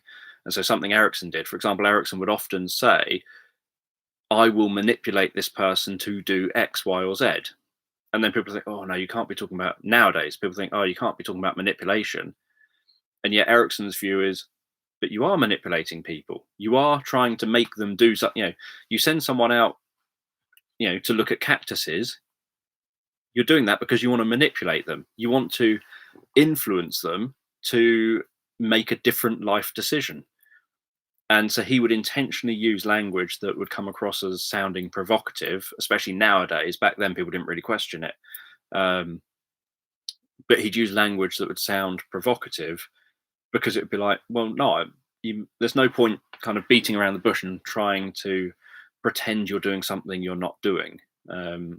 If you're trying to manipulate people, just say you're manipulating them. If you need people to kind of obey you, then just say you need people to obey you. You need people to, I'm more likely to say about needing people to follow along. If people don't follow along to the therapy and don't engage with, the sort of language I'm more likely to use, if people don't follow along to the therapy and don't engage with the therapy, then they're not going to get any results. And so I would talk about responsiveness. So I'd say, I want to see that they're being responsive, that if I suggest something like, and I talked the other day, or read the bit the other day about where I'd say things like, you just take a moment to head forward into this situation. And as I say head forward, I'm giving a suggestion for their head to move forward. So I would then wait. I'd carry on talking, but in my head, I'm waiting to see if they then nod their head forward. And that way I'd know, they've just nodded their head forward. They're being responsive. And so that's the kind of language I would use. Erickson might say, I want to make sure they're obeying me. So I'll say, I don't think he ever used head forward, but he might say, I want to make sure they're obeying me. So I'll say, you can head forward into this situation, and then I'll wait. And if they've obeyed the idea to the head forward suggestion, then I know they're responding to me. So it's just his language, because he was being very direct. He was always very direct in things. People portray him as being indirect, and yet he was often direct. In fact, he was compared to Carl Rogers at one point, and he said, "No, there's a big difference between myself and Carl Rogers. Uh, Carl Rogers is non-directive." And someone had compared, saying, "You're like Carl Rogers. You're a non-directive therapist." He said, "No, Carl Rogers is non-directive." At that point, Carl Rogers changed his views about a lot of things towards the end of his life. And as often happens in schools of therapy, none of his students, largely those that take his work forward, seem to want to change their views, because it's like, no, you set that in stone that many years ago. That's how things are always done, even if you change your mind as the founder of this. But Erickson said Carl Rogers is non-directive. I am very directive. And so he would talk about how he was very directive, but often indirect in his directiveness. So he would say things like, I wonder how you're going to get better. Well, that's a very, very direct statement to say, because the person is, you're telling them that they will get better. You're being very direct about your suggestion that they'll get better. Whereas Carl Rogers would perhaps just be reflecting back what the client says and never actually get to a point of leading them in a new direction.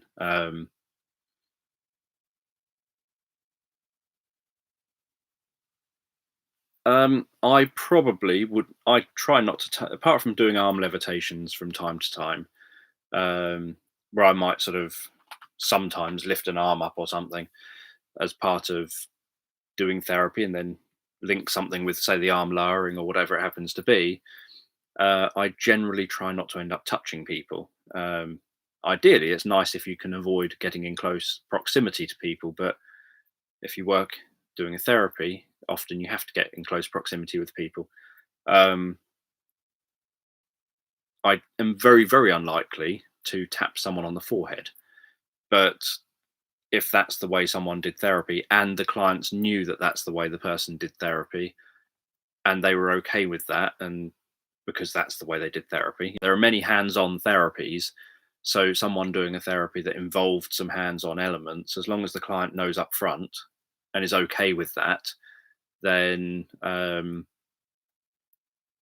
that's between them. But me personally, it's not a necessary thing, so I'm very unlikely to do it. Whereas an arm levitation, if I'm doing an arm levitation for a very specific reason, then it's kind of necessary that I'm going to be touching their arm, like their forearm or something.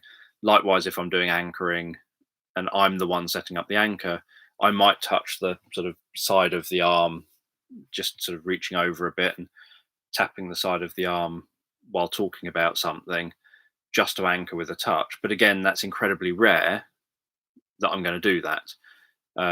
It's normally during demonstrations, not therapy sessions. So if I'm in front of an audience and I'm teaching anchoring, I might be covertly doing the anchoring because people don't really notice you tap on the side of their shoulder while you're talking to them. And so I might be doing that as a demonstration in front of an audience, but in a client session, again, I probably wouldn't.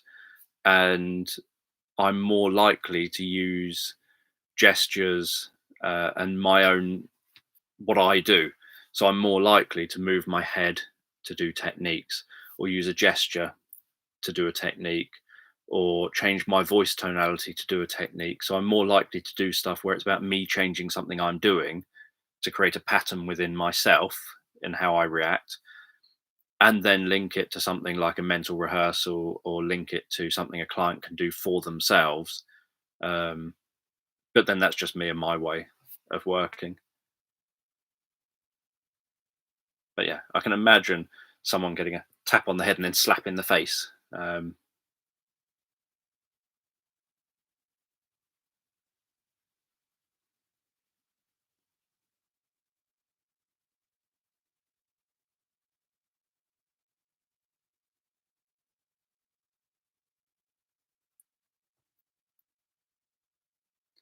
And yeah, obviously, everything someone says, the meaning in it is in how it's received, not in how it was delivered. Um, which is why it's often best to try and use a client's own words in how you're describing things, not using your words. And if you do use your words, you've got to have a very good reason why you're choosing to. So it's reasonably common, for example, that someone might say about wanting to get rid of the pain, and I'll say, well, where's the discomfort now? And I'm using the word discomfort because 70% of the word discomfort is the word comfort.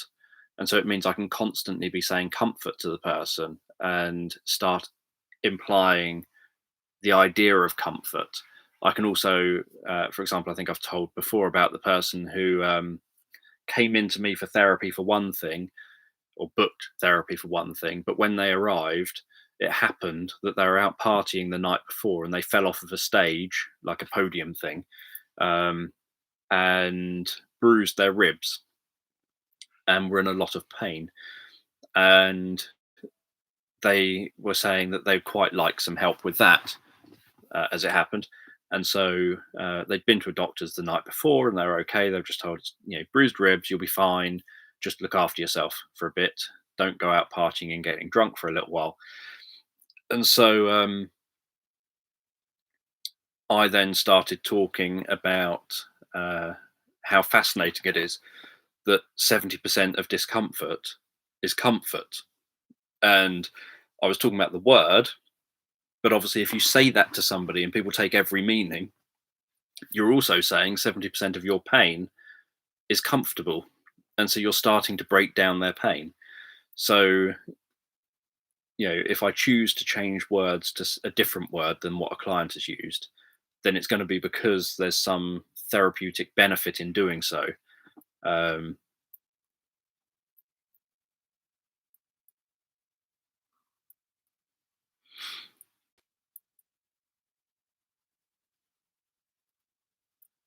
So yeah, and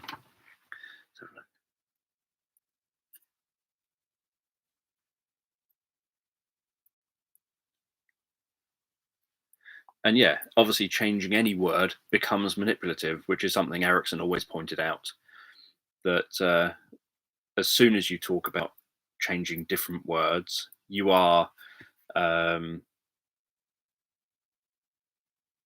kind of making it, you are starting to influence. If I start talking about discomfort instead of pain, I'm doing that because I want to manipulate this person in front of me. If I start, when someone said, when someone says, oh, everything's horrible, things always go wrong for me, and I then respond with, so up until now, things haven't been going well for you, and I start putting it in the past and putting a time limit on it, I have done that on purpose to manipulate the client. So I am being manipulative. Never mind how I try and phrase it and how you try and kind of soften the language. Someone else could just say, well, you are being manipulative. They still have a choice whether they accept my manipulation. I'm not being controlling. I'm just manipulating their version of reality. A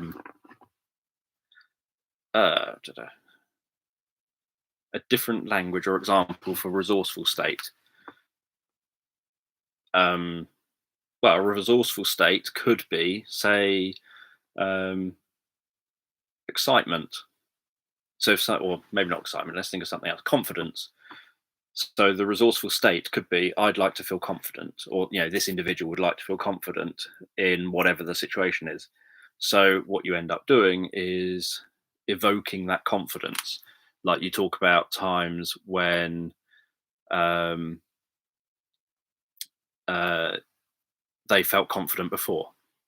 And it can get really simple. So with confidence, it could be, because some people say, oh, I've never felt confident. Oh, so when you step out of bed, you believe that the floor's going to not be beneath your feet. So no, obviously I know the floor's beneath my feet.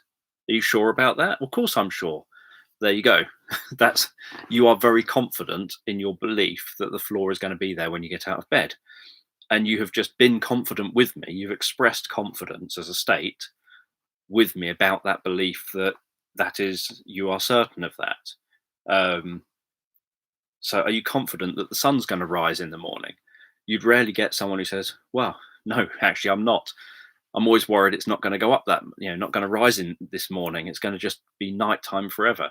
You don't normally, or I've never encountered someone who responds like that. So what you're doing is having them start focusing on the state of confidence. And then once you've got that, you can obviously anchor it.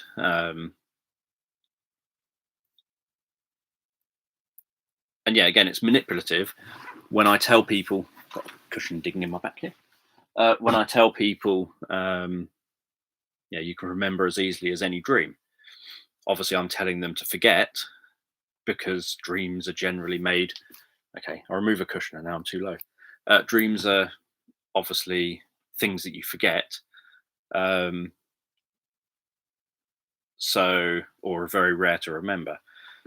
So you're essentially just suggesting you can forget what I'm saying, but without having to say, forget what I'm saying. And so again, it's just trying to be smart with language. So yeah, 2020 is an interesting year. So anyway, it's about to be 2.5 hours. So I will go shortly. Next time, remember to have your coffee because we're talking about self-hypnosis and structured inductions. So I will be reading repeated inductions to you, putting you, if you end up following along to any of them, you'll be going in and out of hypnosis over and over again. So thank you everyone for joining me here today. I will see you tomorrow. Those of you who join in, feel free to give a thumbs up and subscribe and all the rest of it if you're not subscribed already. And I will see you tomorrow. Yeah, lots of coffee. See you later.